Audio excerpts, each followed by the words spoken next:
नमस्कार विद्यार्थी मित्रांनो, समाधान कोकाटे सरांच्या ऑनलाईन प्लॅटफॉर्मवर तुम्हा सगळ्यांचे सहर्ष स्वागत. आज आपण आपली अर्थवेद बॅच अर्थात basic to advance economic batch 1.0 याचे लेक्चर या ठिकाणी पाहत आहोत. तर यापूर्वी मी ऑलरेडी आपल्या बॅच विषयी सगळ्यांना माहिती दिलेलीच आहे. जे कोणी नवीन लेक्चर या ठिकाणी पाहत असेल तर त्यांच्यासाठी मी थोडक्यामध्ये पुन्हा आपल्या बॅच संदर्भात थोडक्यात माहिती सांगतो. तर बघा मित्रांनो, सध्या आयोगाचा ट्रेंड थोडाफार बदललेला आहे आणि त्या आयोगाच्या बदललेल्या ट्रेंडवर मी ऑलरेडी एक लेक्चर शूट करून आपल्या समाधान कोकाटे सरांच्या युट्यूब चॅनलवर अपलोड केलेलं होतं. तुम्ही ते डिटेलमध्ये पाहू शकता. तर त्यानुसार आपण काय केलेलं आहे, तर येणारे जे आपले कंबाईन गट ब गट क तसेच राज्यसेवा राईट अशा सर्व परीक्षांसाठी वन स्टॉप सोल्युशन म्हणून अशा पद्धतीची एक पॅरेंट बॅच म्हणून आपण या ठिकाणी एक अर्थवेद नावाची बॅच ठिकाणी लॉन्च केलेली आहे. तर ह्या बॅचचा फायदा असा मित्रांनो की तुम्हाला ह्या बॅच मध्ये एक कलर स्वरूपात असं एक काय म्हणू शकतो आपण एक इकॉनॉमिकची किट त्या ठिकाणी भेटणार आहे. ह्या किट मध्ये तुम्हाला वर्कबुक स्वरूपात त्या ठिकाणी आपल्याला नोट्स मिळणार आहेत. तर वर्कबुकचं सॅम्पल ऑलरेडी मी तुम्हाला पाठीमागच्या एका लेक्चर मध्ये दाखवलेलं होतं. जे कोणी या ठिकाणी आपले पेड लेक्चर्स करत असतील तर त्यांना आपले लेक्चर पाहता पाहता ती वर्कबुक त्या ठिकाणी फिल करायचं आहे. त्याच्यानंतर तुम्हाला प्रत्येक चॅप्टर झाल्यानंतर त्या चॅप्टरचे तुम्हाला एक मॉक टेस्ट त्या ठिकाणी दिली जाणार आहे. तर त्या टेस्ट मध्ये लक्षात ठेवा मिनिमम 50 तर जवळपास जास्तीत जास्त 100 प्रश्न त्या ठिकाणी तुम्हाला सॉल्व्ह करायला भेटणार आहे. म्हणजे जवळपास जर आपले एक एक्झाम्पल पकडा, तुमचे 25 चॅप्टर जर झाले तर राऊंड फिगर आपण जवळपास 2000च्या आसपास लक्षात ठेवा आपल्याला तेवढ्या प्रकारचे 2 ते 2500 प्रश्न आपल्याला त्या ठिकाणी तुमच्याकडनं सॉल्व्ह होणार आहेत. म्हणजे हा आपल्या बॅचचा बेनिफिट आहे. यासाठी तुम्हाला कुठलीही वेगळी फी द्यायची गरज पडणार नाही. तर आपलं एक ऑल इन वन पॅकेज त्या ठिकाणी आपण इन्क्लूड केलेलं आहे. आणि याचबरोबर ह्या बॅच मध्ये तुम्हाला इतर गोष्टी देखील भेटणार आहेत. जसं की इथून मागचे जे पीवायक्यू आहेत, म्हणजे आपण प्रत्येक एक्झाम वाईज वेगवेगळे त्या ठिकाणी इयर वाईज त्या ठिकाणी पीवायक्यू चे व्हिडिओ अनालिसिस लेक्चर त्या ठिकाणी घेणार आहोत, जेणेकरून तुम्हाला त्या एक्झामचा ट्रेंड लक्षात यावा. ठीक आहे. आणि याचबरोबर जे आपलं आर्थिक काय म्हणू शकतो आपण अर्थसंकल्प असतो आणि आर्थिक सर्वेक्षण असतं, याचे देखील लेक्चर आपण याच्यामध्ये इन्क्लूड केलेले आहेत. त्याचबरोबर स्टेट बोर्ड आणि एनसीईआरटी त्याच्यामधून डायरेक्ट प्रश्न येतात, तर त्या देखील संकल्पना आपण आपल्या लेक्चरमध्ये कव्हर केलेल्या आहेत. याचबरोबर चालू घडामोडीनुसार आपण त्या ठिकाणी नोट्स अपडेट केलेल्या आहेत, जेणेकरून तुम्हाला लेटेस्ट आकडेवारी देखील भेटावी आणि पाठीमागची आकडेवारी देखील त्या ठिकाणी भेटावी. आणि हे करत असताना आपण कन्सेप्ट, फॅक्ट, ऍप्लिकेशन या सगळ्यांचं इंटरलिंकेजेस करून त्या ठिकाणी तुम्हाला टीचिंग केलं जाणार आहे, जेणेकरून तुम्हाला कसाही प्रश्न फिरून जर विचारला तर त्या ठिकाणी कुठलाही प्रॉब्लेम येऊ नये. राईट. आणि सगळ्यात महत्त्वाची गोष्ट म्हणजे प्रत्येक एक्झाम मध्ये लक्षात ठेवा आपल्या बॅचचा आउटपुट रेशो, आपल्या बॅच म्हणा की आपला कंटेंट म्हणा, आपला कंटेंट जो आहे त्याचा आउटपुट रेशो मोर दॅन 100% आहे. तर हे तुम्हाला माहित असेल की माझा इकॉनॉमिक्सचं बुक आहे, युनिक अकॅडमी मार्फत पब्लिश केलेलं होतं. तर सेकंड एडिशन सध्या चालू आहे मित्रांनो. आणि आपल्या पुस्तकातून आतापर्यंत प्रत्येक एक्झाम मध्ये मोर दॅन 100% आउटपुट रेशो त्या ठिकाणी मिळालेला आहे. ठीक आहे. तर ही बॅच बद्दल थोडक्यामध्ये माहिती होती. आता आपण आपलं पुढचं लेक्चर या ठिकाणी घेत आहोत ते म्हणजे आर्थिक वृद्धी आणि आर्थिक विकास. तर बघा मित्रांनो, यापूर्वी आपण 2 लेक्चर जे पाहिले होते त्याच्यामध्ये सुरुवातीला मी तुम्हाला काही अर्थशास्त्राच्या बेसिक कन्सेप्ट त्या ठिकाणी क्लिअर केलेल्या होत्या. राईट. बेसिक कन्सेप्ट नंतर मी तुम्हाला राष्ट्रीय उत्पन्नाचा चॅप्टर त्या ठिकाणी शिकवलेला होता. आता ह्या लेक्चर मध्ये आपल्याला पुढची गोष्ट पाहिजे ती म्हणजे आर्थिक वृद्धी आणि आर्थिक विकास याच्यामध्ये काय फरक आहे, तसे वेगवेगळे इंडायसेस. आणि लक्षात ठेवा हा जो टॉपिक आहे तो आयोगाचा फेवरेट टॉपिक आहे. म्हणजे राज्यसेवा पूर्व परीक्षा असो आणि आता कंबाईनला देखील याच्यावर प्रश्न विचारले जातात. राईट. त्याच्यामुळे आपण या ठिकाणी सर्वंकष पद्धतीने त्या ठिकाणी आपण अभ्यास करणार आहोत. आणि एक महत्त्वाची गोष्ट सांगायची, जे कोणी या ठिकाणी पेड लेक्चर पाहत असतील त्यांच्यासाठी, तर तुम्हाला वर्कबुक समोर ठेवून त्या ठिकाणी जे ब्लँक स्पेसेस त्या ठिकाणी दिलेले आहेत, तर ब्लँक स्पेसेस चालू लेक्चर पाहता पाहता त्या ठिकाणी फिल करायचे आहेत. आणि मी सजेस्ट करेल, भले तुमच्याकडे पीडीएफ असेल तर तुम्ही त्याला प्रिंट मारा आणि प्रिंट समोर ठेवून ते भरण्याचा प्रयत्न करा. कारण कसं हार्ड कॉपीवर तुम्ही प्रॉपर लिहिल्यामुळं तुमचं जे आपली ट्रॅडिशनल पद्धत असते अभ्यासाची, राईट, ती जास्त वर्क करते. कधी कधी कसं होतं, तुम्ही सॉफ्ट कॉपीवर जर लिहित बसाल तर कदाचित थोडंसं तुमचं विषयांतर होऊ शकतं किंवा काय म्हणू शकतो आपण डायव्हर्जन होऊ शकतं. त्याच्यामुळे मी सजेस्ट करेल की तुम्ही ते प्रिंट करून त्या वर्कबुकला प्रिंट करून प्रॉपर स्पायरल बाइंडिंग करून ठेवा. जसं जसं लेक्चर होत आहे तसं तसं मी त्या ठिकाणी चॅप्टरची पीडीएफ त्या ठिकाणी अपलोड करत आहे. तुम्ही मग ते वर्कबुक फिल करून त्याची प्रॉपर रिव्हिजन करून त्याच्यावरची एमसीक्यू टेस्ट सॉल्व्ह करायची आहे. आणि एमसीक्यू टेस्ट झाल्यानंतर त्या ठिकाणी त्याचा रिपोर्ट कार्ड देखील आपण दिलेला आहे. ते रिपोर्ट कार्ड भरून तुम्ही त्या ठिकाणी अपलोड करू शकता, जेणेकरून तुम्हाला कळून जाईल की तुम्हाला ह्या चॅप्टर मध्ये किती पुन्हा अभ्यास करावा लागेल, कशामध्ये तुमचं चुकतंय, राईट. ठीक आहे. तर अशा पद्धतीने हे थोडक्यात ओव्हरऑल मला ओरिएंटेशन सांगायचं होतं. आणि जे पेड बॅचचे विद्यार्थी असतील त्यांना सगळ्या गोष्टी लक्षात घ्यायच्यात. तर बघा मित्रांनो, आता आपला चॅप्टर सुरू होतो म्हणजे आर्थिक वृद्धी आणि आर्थिक विकास. आता हा चॅप्टर घेण्यामागचं कारण काय, तर अर्थशास्त्र म्हणजे बऱ्याच जणांना वाटलं की नुसतं जीडीपी असतं की काय, राईट. तर नुसते आकडेवारी म्हणजे लक्षात घ्या आपली अर्थव्यवस्था नव्हे. आपल्याला अर्थव्यवस्थेमध्ये बाकी देखील विषयांचा विचार करावा लागतो. जसं की एखाद्या देशामध्ये नुसतं जीडीपी वाढलं म्हणजे त्या लोकांपर्यंत विकास पोहोचला का, तर हे मोजमाप करण्यासाठी जे काही सगळे विचारवंत होते, राईट, या सगळ्यांनी विचार केला की फक्त जीडीपी त्या ठिकाणी आपल्या देशाचं एक ऍक्च्युअल पिक्चर उभं करत नाही, तर आपल्याला इतर देखील इंडिकेटर्स किंवा इतर देखील जे काही निर्देशांक असतील त्यांचा आपल्याला त्या ठिकाणी वापर करावा लागेल.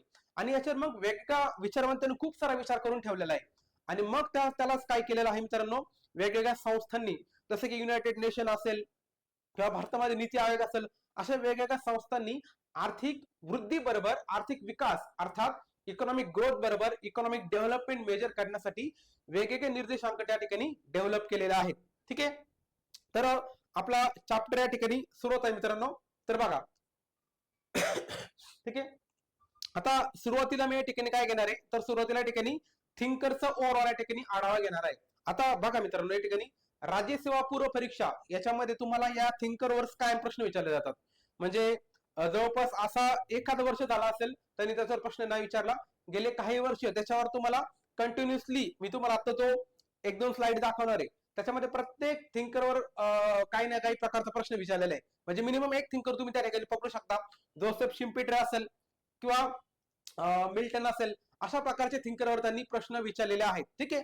तर तुम्हाला हे सगळं अभ्यास करताना एक गोष्ट लक्षात ठेवा, कुठलाही अभ्यास आपण ज्यावेळेस करतो तर त्याची आधी पूर्ण बेसिक कन्सेप्ट, ती संकल्पना कुठून आली, त्याच्यावर वेगवेगळ्या विचारवंतांचे काय विचार आहेत याचा अभ्यास करणं देखील आजकाल गरजेचं झालेलं आहे. कारण का सध्या आयोग काय करत आहे, तुम्हाला कोर इकॉनॉमिक्सचा प्रश्न विचारत आहे, बेसिक कन्सेप्टवर प्रश्न त्या ठिकाणी विचारत आहे.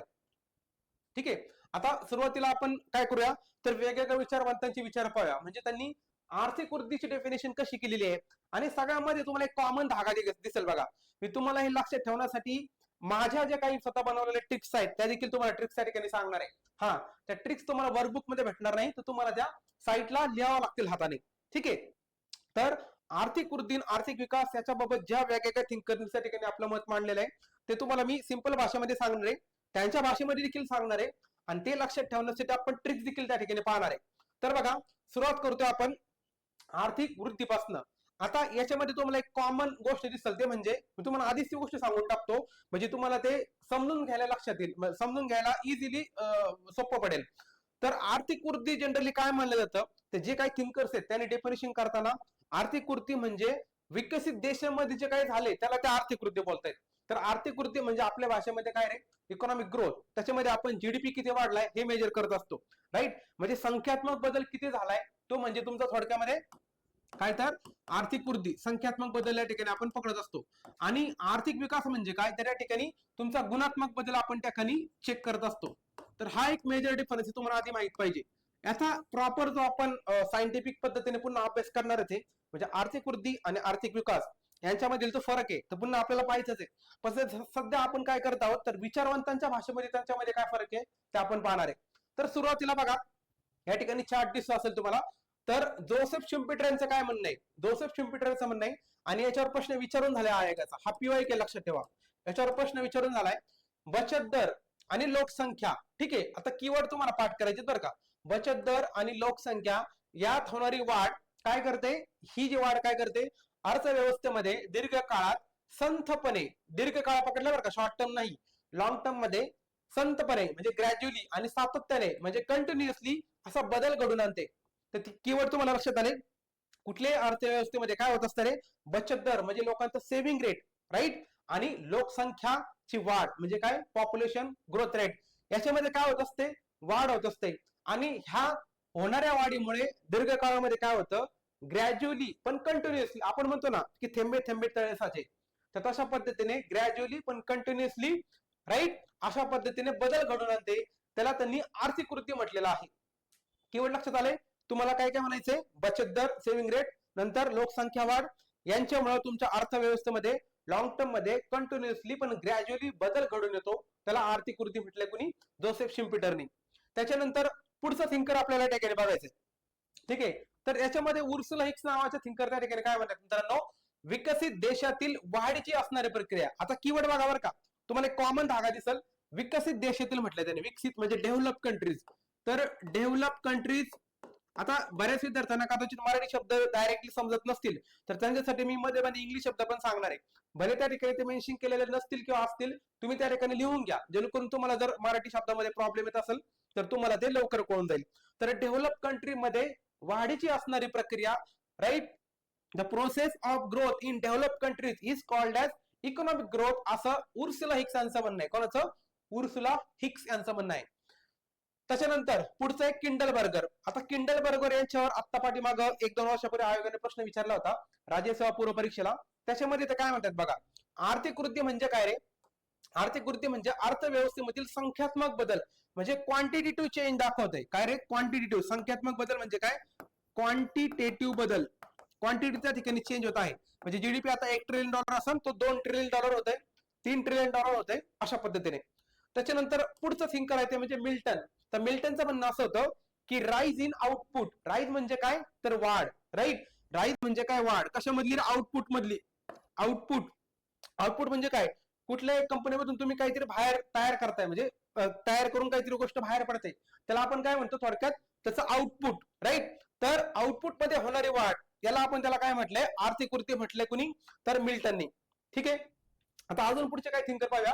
त्या प्रत्येकाची ट्रिक देखील तुम्हाला मी सांगणार आहे. आधी आपण थिंकर पाहून घेऊया, मग तुम्हाला ते लक्षात येईल. आता जॉन फ्रीडमन यांचं काय म्हणणं बघा. जॉन फ्रीडमनचं म्हणणं असं आहे, ठीक आहे, आता हे मी स्लाइडवर अशा पद्धतीने स्पेस वाचवलाय. वरचा जो थिंकर आहे तो आर्थिक वृद्धीबद्दल बोलतोय आणि खालचा जो थिंकर लक्षात द्या तो आर्थिक विकासाबद्दल बोलतोय. सध्या आपण आर्थिक वृद्धीचा चॅप्टर म्हणजे आर्थिक वृद्धीचा टॉपिक या ठिकाणी पाहत आहोत. तर बघा यांचं म्हणणं काय, तर यांचं म्हणणं असं आहे की अर्थव्यवस्थेच्या मूळ स्वरूपात बदल न करता, मूळ स्वरूपात बदलायचं नाही आपल्याला, ठीक आहे, त्याच्यात बदल न करता एक किंवा अनेक क्षेत्रामध्ये झालेला विस्तार, म्हणजे तुमचं बेसिक स्ट्रक्चर चेंज न करता तुम्ही ज्यावेळेस अनेक क्षेत्रामध्ये विस्तार करता त्याला त्यांनी आर्थिक वृद्धी असं म्हटलेलं आहे. ठीक आहे, कोणी म्हटलंय? जॉन फ्रीडमन यांनी. येते लक्षात? कीवर्ड फक्त लक्षात ठेवा. त्याच्यानंतर पुढचं आहे अर्थव्यवस्थेमधील भांडवल निर्मितीच्या माध्यमातून राष्ट्रीय उत्पन्नात काळानुसार होणारी वाढ. म्हणजे याच्यामध्ये कीवर्ड काय काय आले? तर हेरल्ड डोमर हा नावाचा थिंकर आहे. त्यांनी आर्थिक वृद्धीबद्दल काय म्हटलं बघा. अर्थव्यवस्थेमध्ये भांडवल निर्मिती. भांडवल निर्मिती म्हणजे काय? Capital formation. राईट, आपण बघा बेसिक कन्सेप्टच्या चॅप्टर मध्ये आणि राष्ट्रीय उत्पन्नाच्या चॅप्टर मध्ये कॅपिटल फॉर्मेशन बद्दल बोललो होतो. ग्रॉस कॅपिटल फॉर्मेशन बद्दल जीसीएफ ही कन्सेप्ट तुम्हाला मी समजावून सांगितली होती मागच्या लेक्चर मध्ये, बरोबर का? तर कुठल्याही अर्थव्यवस्थेमध्ये ज्यावेळेस भांडवल निर्मिती होते म्हणजे कॅपिटल फॉर्मेशन होतं, त्याच्या माध्यमातून नॅशनल इन्कम मध्ये, राष्ट्रीय उत्पन्न म्हणजे काय रे? आपण पाठीमागच्या चॅप्टर मध्ये पाहिलं बघा. नॅशनल इन्कम मध्ये काळानुसार होणारी वाढ. Right, the growth in the national income through capital formation in economy is called as economic growth. असं कोण म्हटलंय? Harold Domar. ज्यांना मराठीमध्ये समजलं नसेल त्यांना मी इंग्लिश मध्ये देखील सांगितलेलं आहे. नंतर पुढचं येते म्हणजे मॅडिसन. आता मॅडिसन काय म्हणतात बघा. अर्थव्यवस्थेमधील भांडवल निर्मितीच्या माध्यमातून राईट काळानुसार होणारी वाढ म्हणजे आर्थिक वृद्धी. ठीक आहे, त्याच्यानंतर पुढचं येते म्हणजे एक सेकंड, हा मॅडिसनचं झालं. पुढचं आहे एक सेकंड हे हे हे कट करा. हा थोडस फॉर्मेटिंग एरर झालाय. काय झालंय या ठिकाणी दोन्ही डेफिनेशन एकाच थिंकरला गेल्यात. तर हेरल्ड डोमरची डेफिनेशन बरोबर आहे, हे या ठिकाणी कट करा. ठीक आहे, तर थोडासा प्रॉब्लेम झाला त्या ठिकाणी. तर लक्षात ठेवा या ठिकाणी आपण पाहतोय मॅडिसनचं काय म्हणणं आहे. विकसित देशांमध्ये उत्पन्नाची होणारी वाढ. उत्पन्नाची होणारी वाढ म्हणजे काय रे मित्रांनो? आर्थिक वृद्धी, असं कोणी म्हटलेलं आहे? तर मॅडिसनने म्हटले.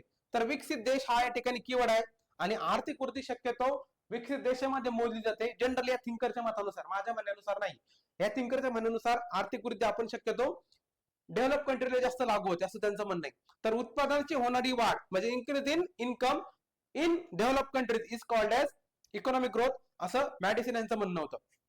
ठीक आहे, हा. तर आता बघा हे झालं आर्थिक वृद्धीचे वेगवेगळे थिंकर. आता याच बरोबर आपल्याला काही थिंकर आर्थिक विकासाचे पण पाहिजेत.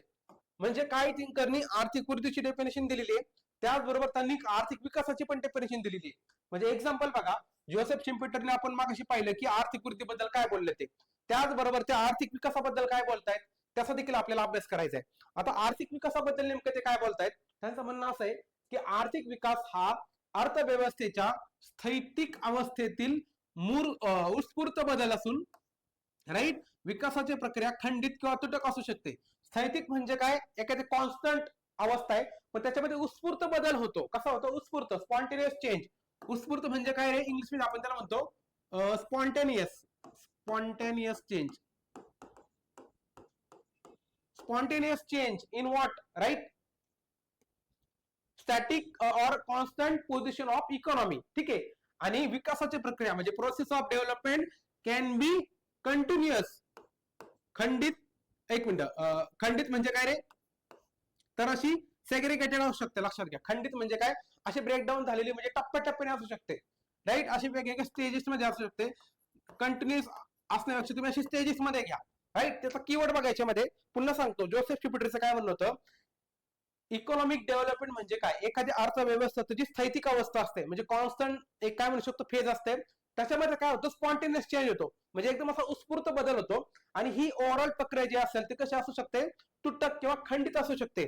म्हणजे अशी आपण म्हणतो ना तुकडे तुकडे पडल्यासारखं, कंटिन्युअस नाही, अशी एक लांबल्याचा धागा नाही, तर अशी टप्प्याटप्प्याने असू शकते, तुकड्या तुकड्याने असू शकते, असं जोसेफ शिम्पेटरचं म्हणणं होतं.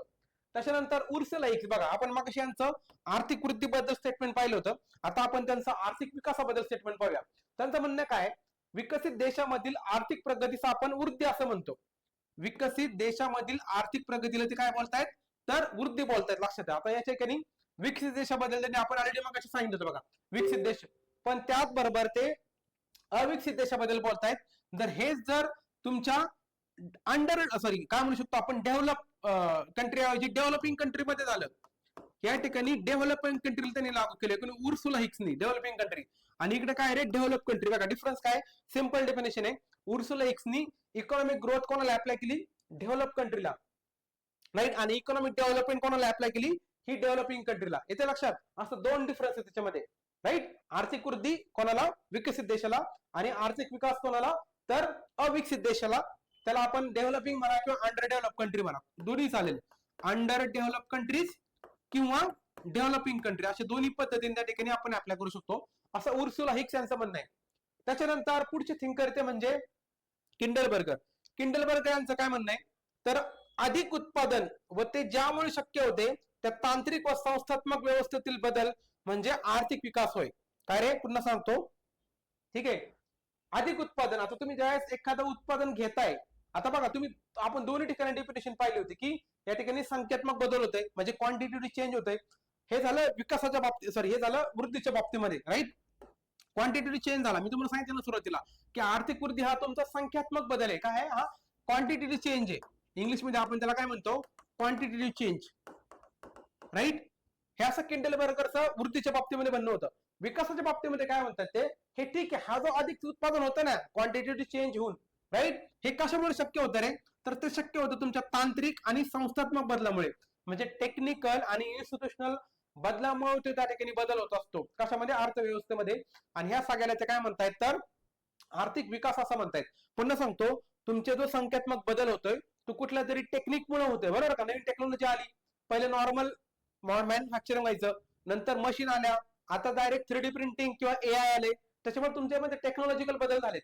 आणि संस्थात्मक चेंजेस, संस्थामध्ये आपण वेगवेगळे चेंजेस करतो, रिफॉर्म्स करतो, राईट, रिफॉर्म्स करतो, तर त्यांच्या माध्यमातून हे सगळं बदल करणे शक्य होतं. कुठलं, तर संख्यात्मक बदल करणं शक्य होतं. त्याला किंडलबर्गर यांनी आर्थिक विकास असं म्हटलंय. त्याच्यानंतर पुढचं मिल्टन. आता मिल्टन यांचं काय म्हणणं होतं, इकडे त्यांनी वृत्तीच्या बाबतीमध्ये काय बोललं, राईज इन आउटपुट. त्याचबरोबर ते आता इकडे काय बोलतायत विकासाच्या बाबतीमध्ये, changes in output as well as distribution of income. म्हणजे नुसतं आउटपुट वाढवायचं नाही आपल्याला. इकडे बघा ते वृद्धीच्या बाबतीमध्ये काय बोलले होते, तर राईज इन आउटपुट. यांनी फक्त आउटपुट बद्दल बोलले होते. पण विकासाच्या बाबतीमध्ये काय बोलतात ते, नुसतं आउटपुट वाढवून उपयोग नाही, तर त्याचं इन्कमचं जे काय इन्कम लोकांना भेटलेलं आहे त्याचं डिस्ट्रीब्युशन होणं गरजेचं आहे, राईट. म्हणजे नुसतं जीडीपी वाढवून उपयोग आहे का, नाही, तर ते जीडीपीचा फायदा सगळ्या लोकांना झाला पाहिजे. सिंपल भाषेमध्ये आपण इन्कम पाहतो ना, इन्कम म्हणजे काय रे, राष्ट्रीय उत्पन्नाचा जर देशामध्ये समान वितरण झालेलं असेल, राईट. इक्वल डिस्ट्रीब्युशन होणं पण गरजेचं आहे, समान पद्धतीने वितरण होणं पण गरजेचं आहे, तर त्याला आर्थिक विकास म्हणायचं, असं कोणाचं म्हणणं आहे, तर मिल्टन यांचं म्हणणं आहे. ठीक आहे. त्याच्यानंतर पुढचं बघा, आता पुढचं ते म्हणजे W A Lewis. W A लेविसच्या बाबतीत खूप महत्वाची गोष्ट लक्षात ठेवा, त्यांना विकास अर्थव्यवस्थाचे जनक मानले जातात, सॉरी विकास अर्थशास्त्राचे जनक मानले जातात. म्हणजे काय, father of developmental economics. Simple भाषेमध्ये आपण लक्षात ठेवा, he is called as father of developmental economics. ठीक आहे. हे इंग्लिश शब्द तुम्हाला ज्यांना माहित असतील त्यांच्यासाठी चांगलंच आहे, नसेल त्यांनी लिहून घ्या, फादर ऑफ डेव्हलपमेंटल इकॉनॉमिक्स. ठीक आहे. तर त्यांचं काय म्हणणे बघा, दरडोई उत्पन्नात होणारी वाढ म्हणजे आर्थिक विकास होय. कोणी म्हटलंय, डब्ल्यू लेविसने म्हटलंय, दरडोई उत्पन्नात होणारी वाढ, त्यांनी पर कॅपिटल इन्कम मध्ये वाढ होत असेल तर त्याला आर्थिक विकास म्हटलंय. नुसतं जीडीपी वाढवून उपयोग का नाही भाई, लोकांच्या हातामध्ये पैसा वाढलाय का, म्हणजे समजा भले भारताचं जीडीपी $4 ट्रिलियन सध्या एक्झाम्पल, ठीक आहे, राऊंड फिगर $4 ट्रिलियन पकडा, पण त्याच्यामुळे लोकांच्या पर कॅपिटल इन्कम वाढलंय का, सध्या भारताचं per capital income round figure लक्षात ठेवा जवळपास $2,500 आहे. ठीक आहे. तर मग ते वाढलंय का तेवढंच राहिले, ते महत्वाचं आहे ना, म्हणून त्याला डब्ल्यू लेविस याचं कॉन्ट्रीब्युशन महत्वाचं आहे, त्याला विकास अर्थशास्त्राचं जनक मानलं जाते. पुढचं आहे ते म्हणजे सायमन कुझनेट. सायमन कुझनेट काय म्हणतात बघा, सायमन कुझनेट कशाबद्दल बोलतायत, आर्थिक विकासाबद्दल. त्यांचं म्हणणं काय, प्रगत तंत्रज्ञानाचा वापर करून, राईट, प्रगत तंत्रज्ञानाचा वापर करायचा आपल्याला, म्हणजे मॉडर्न टेक्नॉलॉजीचा, ऍडव्हान्स टेक्नॉलॉजीचा वापर करायचा आहे.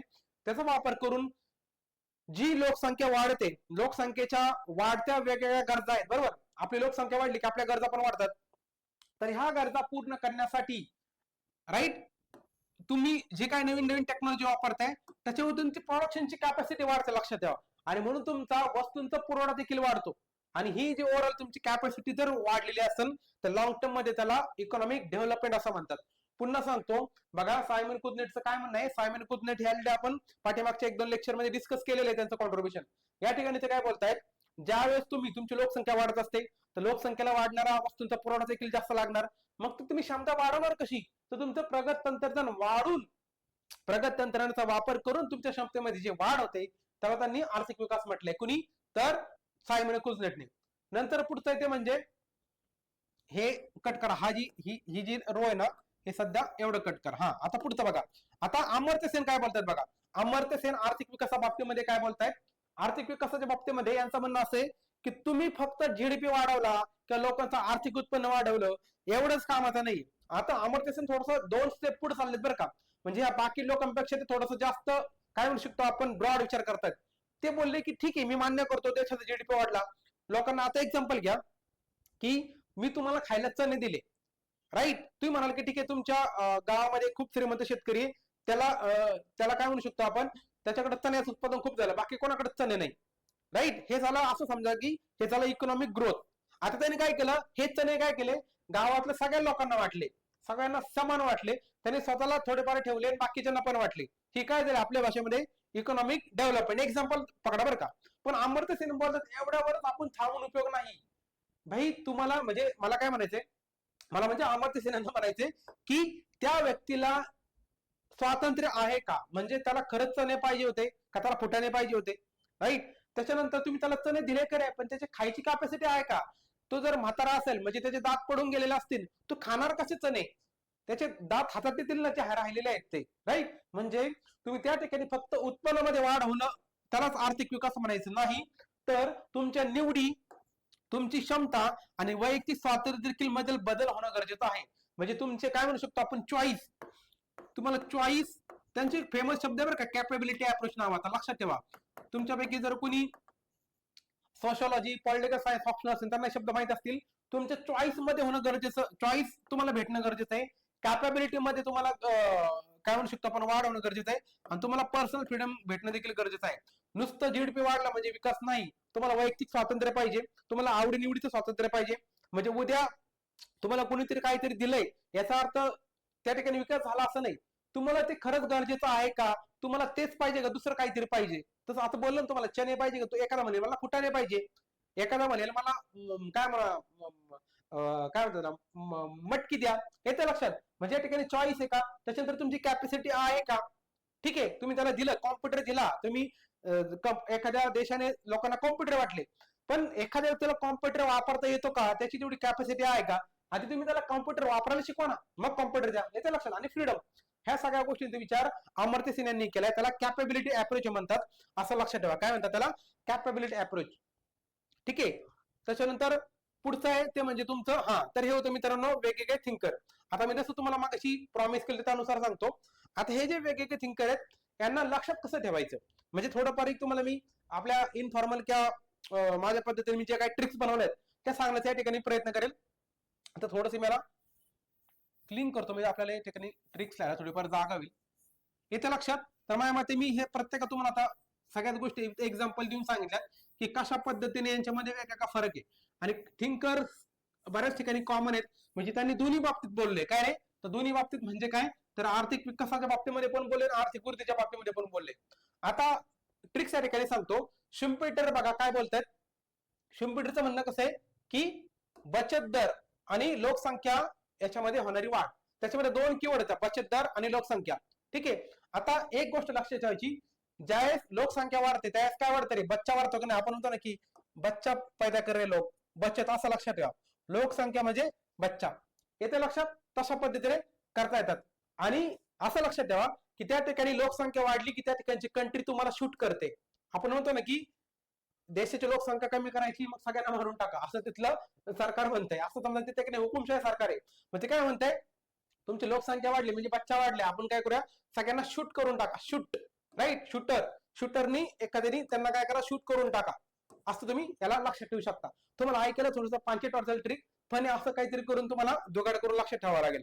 तुमच्या अँगलने तुम्हाला सेपरेट ट्रिक असेल तर तुम्ही त्या अँगलने देखील लक्षात ठेवू शकता.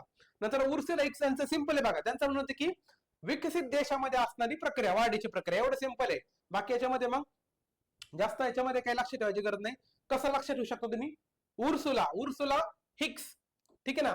तर असं लक्षात ठेवा की उर्सुला हिक्स म्हणजे काय, हे नाव आहे बरं का, याचं काय मिनिंग नाही असं. उर्सुला हिक्स यांचं काय म्हणणं होतं की विकसित देशामध्ये वाढीची प्रक्रिया, आणि इकडे ते काय बोलले होते, अविकसित देशामध्ये वाढीची प्रक्रिया. दोघांमध्ये फरक आहे की इकडे विकसित देश बोलले आणि इकडे अविकसित देश बोलले. हा एवढा सिंपल फरक आहे. बाकी काही एक्स्ट्रा वाढीव ट्रिक बनवलं लोकांना. किंडल बर्गरची मात्र मी खूप भारी ट्रिक सांगितली होती पाठीमागे माझ्या विद्यार्थ्यांना. तर किंडल बर्गर म्हणजे बघा, बर्गर लक्षात ठेवा, बर्गर, राईट? याच्यामध्ये आपण काय करतोय, संख्यात्मक बदल करतोय. म्हणजे बघा, तुम्ही बर्गर आधी एक बर्गर प्रोड्यूस करायचे, आता 2 करताय, असं 3 करताय, असं बर्गर मध्ये तुम्ही प्रोडक्शन वाढवताय, असं लक्षात ठेवा, राईट? तुमच्याकडे एक किंडल आहे, किंडल म्हणजे असं लक्षात घ्या, केटल आहे. किंडलच्या आधी मला केटल पकडतो. केटल म्हणजे काय, किटली. त्या किटलीचं तुम्ही काय करता, असे बर्गर बाहेर टाकताय. केटलला एक असं साचा आहे आणि त्या किटलीतून असं बाहेर टाकून तुमचे बर्गर बाहेर पडतात. येते लक्षात? तुम्ही इमेजिन करा फक्त, तुम्हाला ते लक्षात राहील. नंतर मिल्टन, तुम्हाला मिल्टनची बॉटल माहिती असेल, राईट? मिल्टनची बॉटल माहिती ना, पाण्याची, बरेच जण तुम्ही वापरत असाल. तर असं लक्षात घ्या की आपण मिल्टनचं प्रोडक्शन करतोय, म्हणजे मिल्टन बॉटलचं प्रोडक्शन करतोय, आणि त्या ठिकाणी आपण काय करता आहोत रे, त्याचं आउटपुट वाढवते, राईट? तर मिल्टन बॉटलचं आपण आउटपुट त्या ठिकाणी वाढवते. अशा पद्धतीने तुम्ही लक्षात ठेवू शकता. त्याच्यानंतर जॉन फ्रीडमनच्या बाबतीमध्ये तुम्हाला मी सांगितलं होतं, इकडे आर्थिक वृद्धी, ठीक आहे? कुठे गेलं, पुढचं आहे जॉन फ्रीडमन. आता जॉन फ्रीडमनचं तुम्ही लक्षात कसं ठेवू शकता, ठीक आहे? तर या ठिकाणी कीवर्ड काय होते, तर मूळ स्वरूपात बदल नाही करायचा आपल्याला, पण अनेक क्षेत्रामध्ये विस्तार करायचा. आता असं कसं लक्षात ठेवणार बघा, हा कसा आहे रे, हा फ्री मॅन आहे. हा कसा आहे, हा फ्री मॅन आहे, लक्षात घ्या, फ्री मॅन.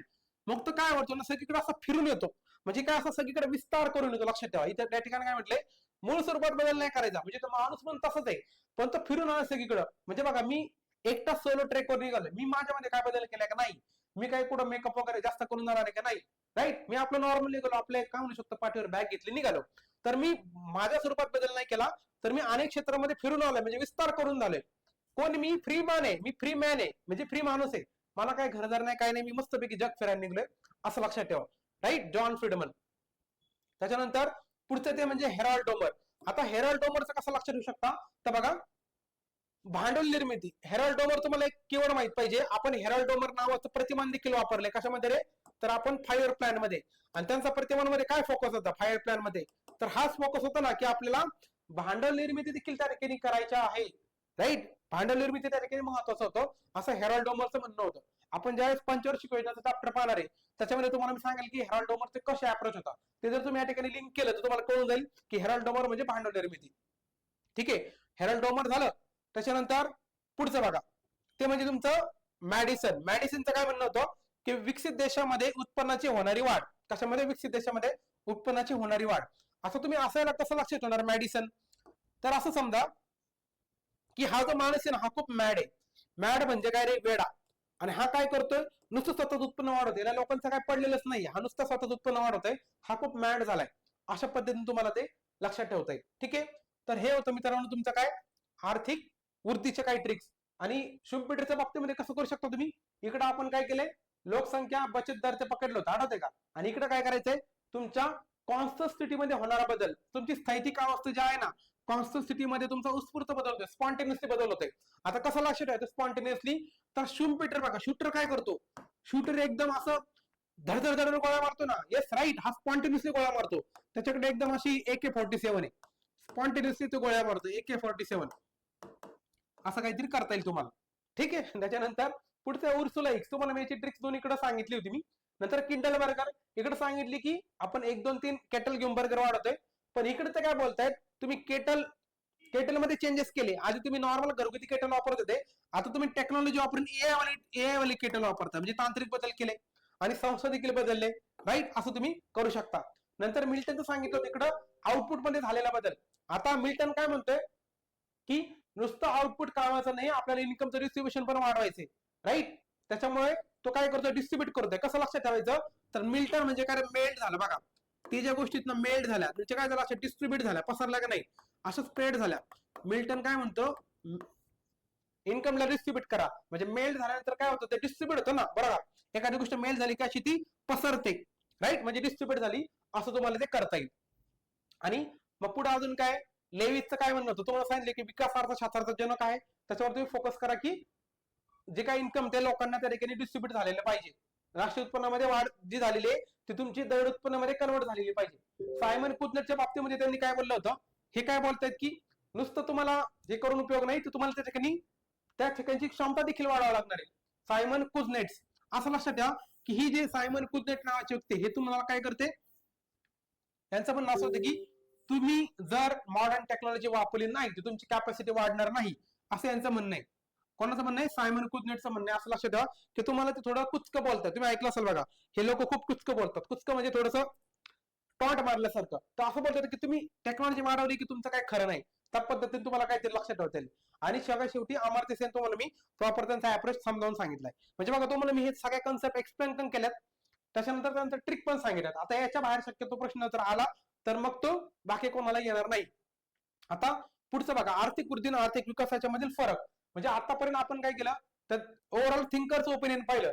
आता जर तुम्हाला एमपीसी म्हणजे हे सगळ्याच एक्झाम साठी कामाचं आहे. पहिला जो पॉईंट होता ना, तो काय म्हणू शकतो आपण, राज्यसेवा पूर्ववाल्यांना कामाला होता. हा जो पॉईंट आहे तुम्हाला सगळ्या सांगायला विचारला जाऊ शकतो. म्हणजे राज्यसेवा पूर्व, कंबाईन मुख्य अशा अंकले. तर दोघांमधला डिफरन्स काय? आर्थिक वृद्धी आणि आर्थिक विकास याच्यामध्ये नेमका फरक काय? आता तुम्ही थिंकरचा जर चांगला स्टडी केला असेल तर हा चार्ट तुम्हाला समजून घ्यायला इझी होऊन जाईल. बघा, आर्थिक वाढ म्हणजे काय? मी तुम्हाला मागाशी सांगितलं होतं, ही तुमची क्वांटिटेटिव्ह बदल होतो. क्वांटिटेटिव्ह म्हणजे काय? जीडीपी वाढला, $1, $2 म्हणजे ट्रिलियन मध्ये पकडा, 1 ट्रिलियन 2 ट्रिलियन अशा पद्धतीने. आणि इकडे काय होतं रे? तुमचं क्वालिटेटिव्ह चेंज होतंय. म्हणजे फक्त जीडीपी नाही वाढत, लोकांच्या आयुष्यामध्ये बदल होते. जसं की समजा लिटरसी वाढली, मॉर्टेलिटी रेट कमी झाला. राईट, तशा पद्धतीने हे झाला तुमचा गुणात्मक बदल. म्हणजे या ठिकाणी आपण फक्त राष्ट्रीय उत्पन्नाची वाढ मोजली होती. एक्झाम्पल बघा, जीडीपी. इकडे मात्र आपण काय करतोय? लोकांची सामाजिक वृत्ती देखील होते. म्हणजे काय रे? सोशल ग्रोथ देखील होते. नुसती इकॉनॉमिक ग्रोथ नाही होत, तर सोशल ग्रोथ देखील होते. इकडे फक्त आपण इकॉनॉमिक ग्रोथ पकडलं होतं, हे फक्त इकॉनॉमिक ग्रोथ वर फोकस करतंय. हे इकॉनॉमिक बरोबर तुमचा सोशल ग्रोथ देखील ऍड्रेस करण्याचा प्रयत्न करतोय. नंतर पुढचा आहे, हा जो कालावधी असतो याच्यामध्ये आपण विशिष्ट काळामध्ये मोजणारी जाणारी प्रक्रिया. म्हणजे बघा, आपण 1 वर्षाचं फायनान्शियल इयर पकडतो, तर एका फायनान्शियल इयर मध्ये तुमचा जीडीपी किती वाढला त्याला आपण थोडक्यामध्ये इकॉनॉमिक ग्रोथ असं म्हणतो. पण तेच मात्र आपण ही लॉंग टर्म मध्ये मोजतो. आता बघा, भारत स्वतंत्र झाला कधी? 1947 ला. पण आपण अजून डेव्हलप झालोय का? नाही. आपण फक्त आपला जीडीपी वाढत गेला. पण आपण म्हणू शकतो की सगळ्यांना आपल्याला सगळे लोक श्रीमंत झाले का? श्रीमंतांपेक्षा सगळे लोक बिलो पॉवर्टी लाईनच्या वर आले का? अजून नाही आले. म्हणजे अजूनही लोक गरिबीमध्ये जगतात 16 ते 20%. ठीक आहे. म्हणजे ही चालणारी लॉंग टर्म चालणारी प्रक्रिया आहे. या ठिकाणी तुमचं फक्त इन्कम वाढून उपयोग नाही देशाचं, तर तुम्हाला ही लॉंग टर्म चालणारी प्रक्रिया आहे. म्हणजे लिटरसी रेट आपला 100% झालाय का? नाही झाला. मॉर्टेलिटी रेट 0 झालाय की नाही झाला. म्हणजे ही अजून लॉंग टर्म चालणारी प्रक्रिया आहे. नंतर पूर्व अट याच्यामध्ये आहे का? तर बघा, तुमचं आर्थिक विकास होण्यासाठी आर्थिक वृद्धी होण्यासाठी तुमचा आर्थिक विकास झालाच पाहिजे असं नाही. येतं लक्षात. मग तुम्हाला मी एक वेन डायग्राम काढून दाखवेल. जर तुम्हाला ओव्हरऑल जर एक गोष्ट करायची असेल ना, तर बघा एक असा वेन डायग्राम समजा, वाटलं असं मी एक नवीन पेज घेतो तर तुम्हाला लक्षात येईल. हा, तर बघा हे आहे ना आतलं, हे तुमचं आर्थिक वृद्धी, ठीक आहे. आणि आर्थिक विकास लक्षात ठेवा, एक ब्रॉड कन्सेप्ट आहे. ही काय तुमचा आर्थिक विकास, ही ब्रॉड कन्सेप्ट आहे. म्हणजे काय तुम्हाला काय लक्षात येतं रे, आर्थिक वृद्धी होण्यासाठी आर्थिक विकास झालाच पाहिजे असं आहे का? नाही, येतं लक्षात. पण तुमचा आर्थिक विकास होण्यासाठी तुमचा आर्थिक वृद्धी ही पूर्वाट आहे. म्हणजे तुमच्या आर्थिक वृद्धी त्याच्यामध्ये समाविष्ट आहेच आहे. आणि त्याच्या व्यतिरिक्त जे काय तुमच्यामध्ये क्वालिटी चेंज होते, हे फक्त तुमचं इकॉनॉमिक चेंज झालंय तुमच्या याच्यामध्ये, पण याच्यामध्ये तुम्ही सोशल चेंजेस देखील करत आहात, राईट. आणि म्हणून हा बाहेरचा जो आहे ना सर्कल, हा खूप ब्रॉड आहे, लक्षात ठेवा. येते लक्षात. हा, तर बघा त्या ठिकाणी ही पूर्वाट नाही, पण आर्थिक वाढ या ठिकाणी मात्र पूर्वाट असते. कशासाठी? आर्थिक विकासासाठी. तुम्हाला वेन डायग्राम लक्षात आले असेल तर हे मी सांगितलेलं स्टेटमेंट लवकर कळेल. नंतर व्याप्ती बघा, म्हणजे याचा ओव्हरऑल जर आपण स्कोप पाहिला तर ही खूप नॅरो माइंडेड कन्सेप्ट आहे. कुठली? आर्थिक वृद्धी. कारण का आपण फक्त मोजतो की बघा भारताचा जीडीपी वाढला म्हणजे भारत प्रगती करतोय, पण असं आहे का? खरंच नाही. कारण का खालच्या लोकांना त्याचा बेनिफिट भेटतोय का, हे खूप महत्वाचं आहे. आणि ते बघायचं काम कोण करतंय? तर आर्थिक विकास. आणि म्हणून ती ब्रॉड कन्सेप्ट आहे. येतं लक्षात. आपण म्हणतो आपल्या जीडीपी 4 ट्रिलियन झाला, पण अजून आपली 16% जनता, 20% जनता ही कशावर रे, दारिद्र्याच्या रेषेच्या खाली आपल्याकडं मल्टी डायमेन्शनल पॉवर्टी मध्ये जगते. ते पुढे येणार तुम्हाला मी सांगणारच आहे. तर मल्टी डायमेन्शनल पॉवर्टीचे अँगल आहे त्यांचं 16%, जवळपास 16.5% जनता आपली अजूनही मल्टी डायमेन्शनली पुअर आहे. म्हणजे अजून आपण विकसित झालोय का प्रॉपर तर नाही झालो. नंतर पुढचं आहे ह्याच्यामध्ये कोष्टक, म्हणजे काय? वेगवेगळे थिअरीज किंवा फॉर्म्युले.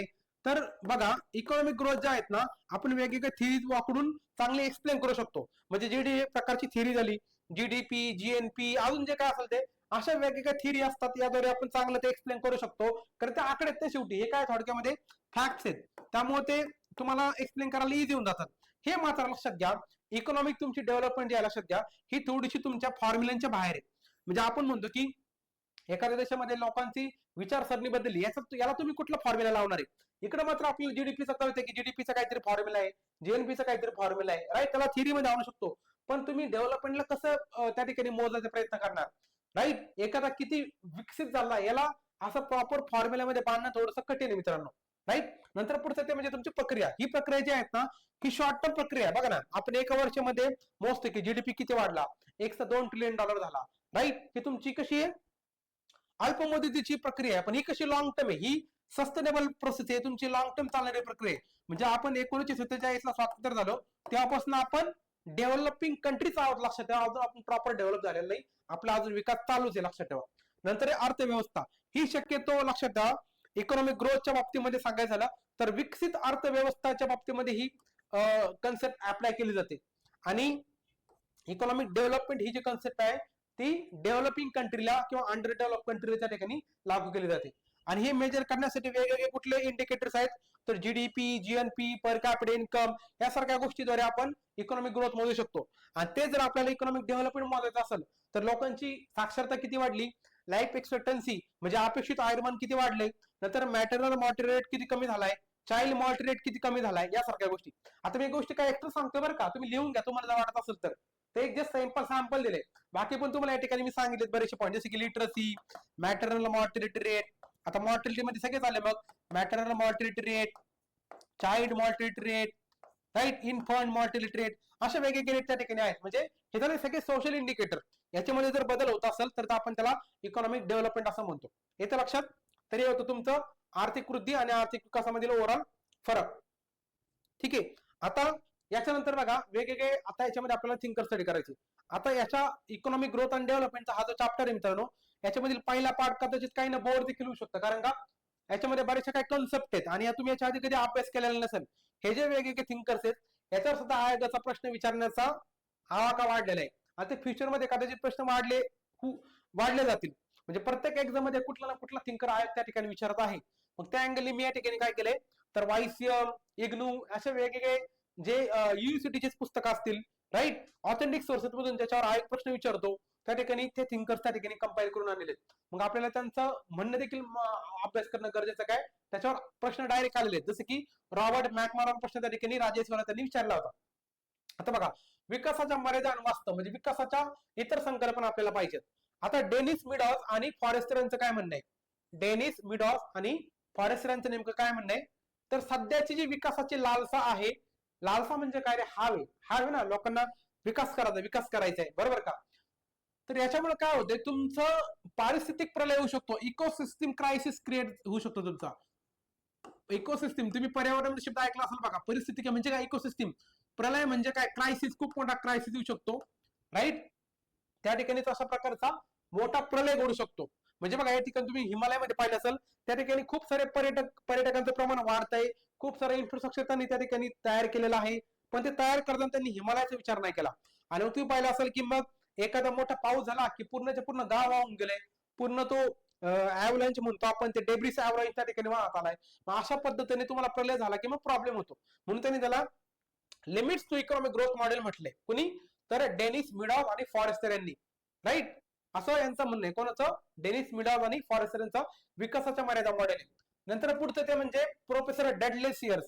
डडले सियर्स काय म्हणतात बघा, कन्सेप्ट समजावून घ्या बरं का तुम्ही, कन्सेप्ट समजणं खूप महत्वाचं आहे. तर वर आपण काय बोललो होतो, तुमची जी विकासाची लालसा आहे, म्हणजे तुमची जी हाव आहे, राईट राईट, आपण त्याला काय म्हणू शकतो, हाव आहे तुमची, ग्रीड. टेक्निकल भाषेमध्ये, इंग्लिश भाषेमध्ये आपण त्याला ग्रीड म्हणू. हा लालसा म्हणजे काय रे, ग्रीड, हाव म्हणतात त्याला मराठीमध्ये, इंग्लिश मध्ये आपण त्याला ग्रीड म्हणतो, ग्रीड, राईट. तर त्यांचं म्हणणं तसं होतं. डडले सियर्सांचं काय म्हणणं आहे, त्यांचं म्हणणं असं आहे, दर उत्पन्न डबल झाले, ठीक आहे, मान्य करतो की तुमचं दर उत्पन्न डबल झाले, पण जर लोकांचं दारिद्र्य, बेकारी आणि आर्थिक विषमता जर कमी झाली नाही, तर त्याला आपण काय डोंबल्याचा विकास म्हणणार आहे. आपण म्हणतो ना काय डोंबल्याचा विकास झाला, तसा प्रकार. डोंबल्याचा म्हणजे काय, थोडक्यात विकास झाला तो फेक झालाय, राईट. सिंपल भाषेमध्ये सुडो विकास झालाय. टेक्निकल भाषेमध्ये कसा झालाय तो, सुडो डेव्हलपमेंट झाले, म्हणजे वरवर झालाय, फक्त नावापुरता.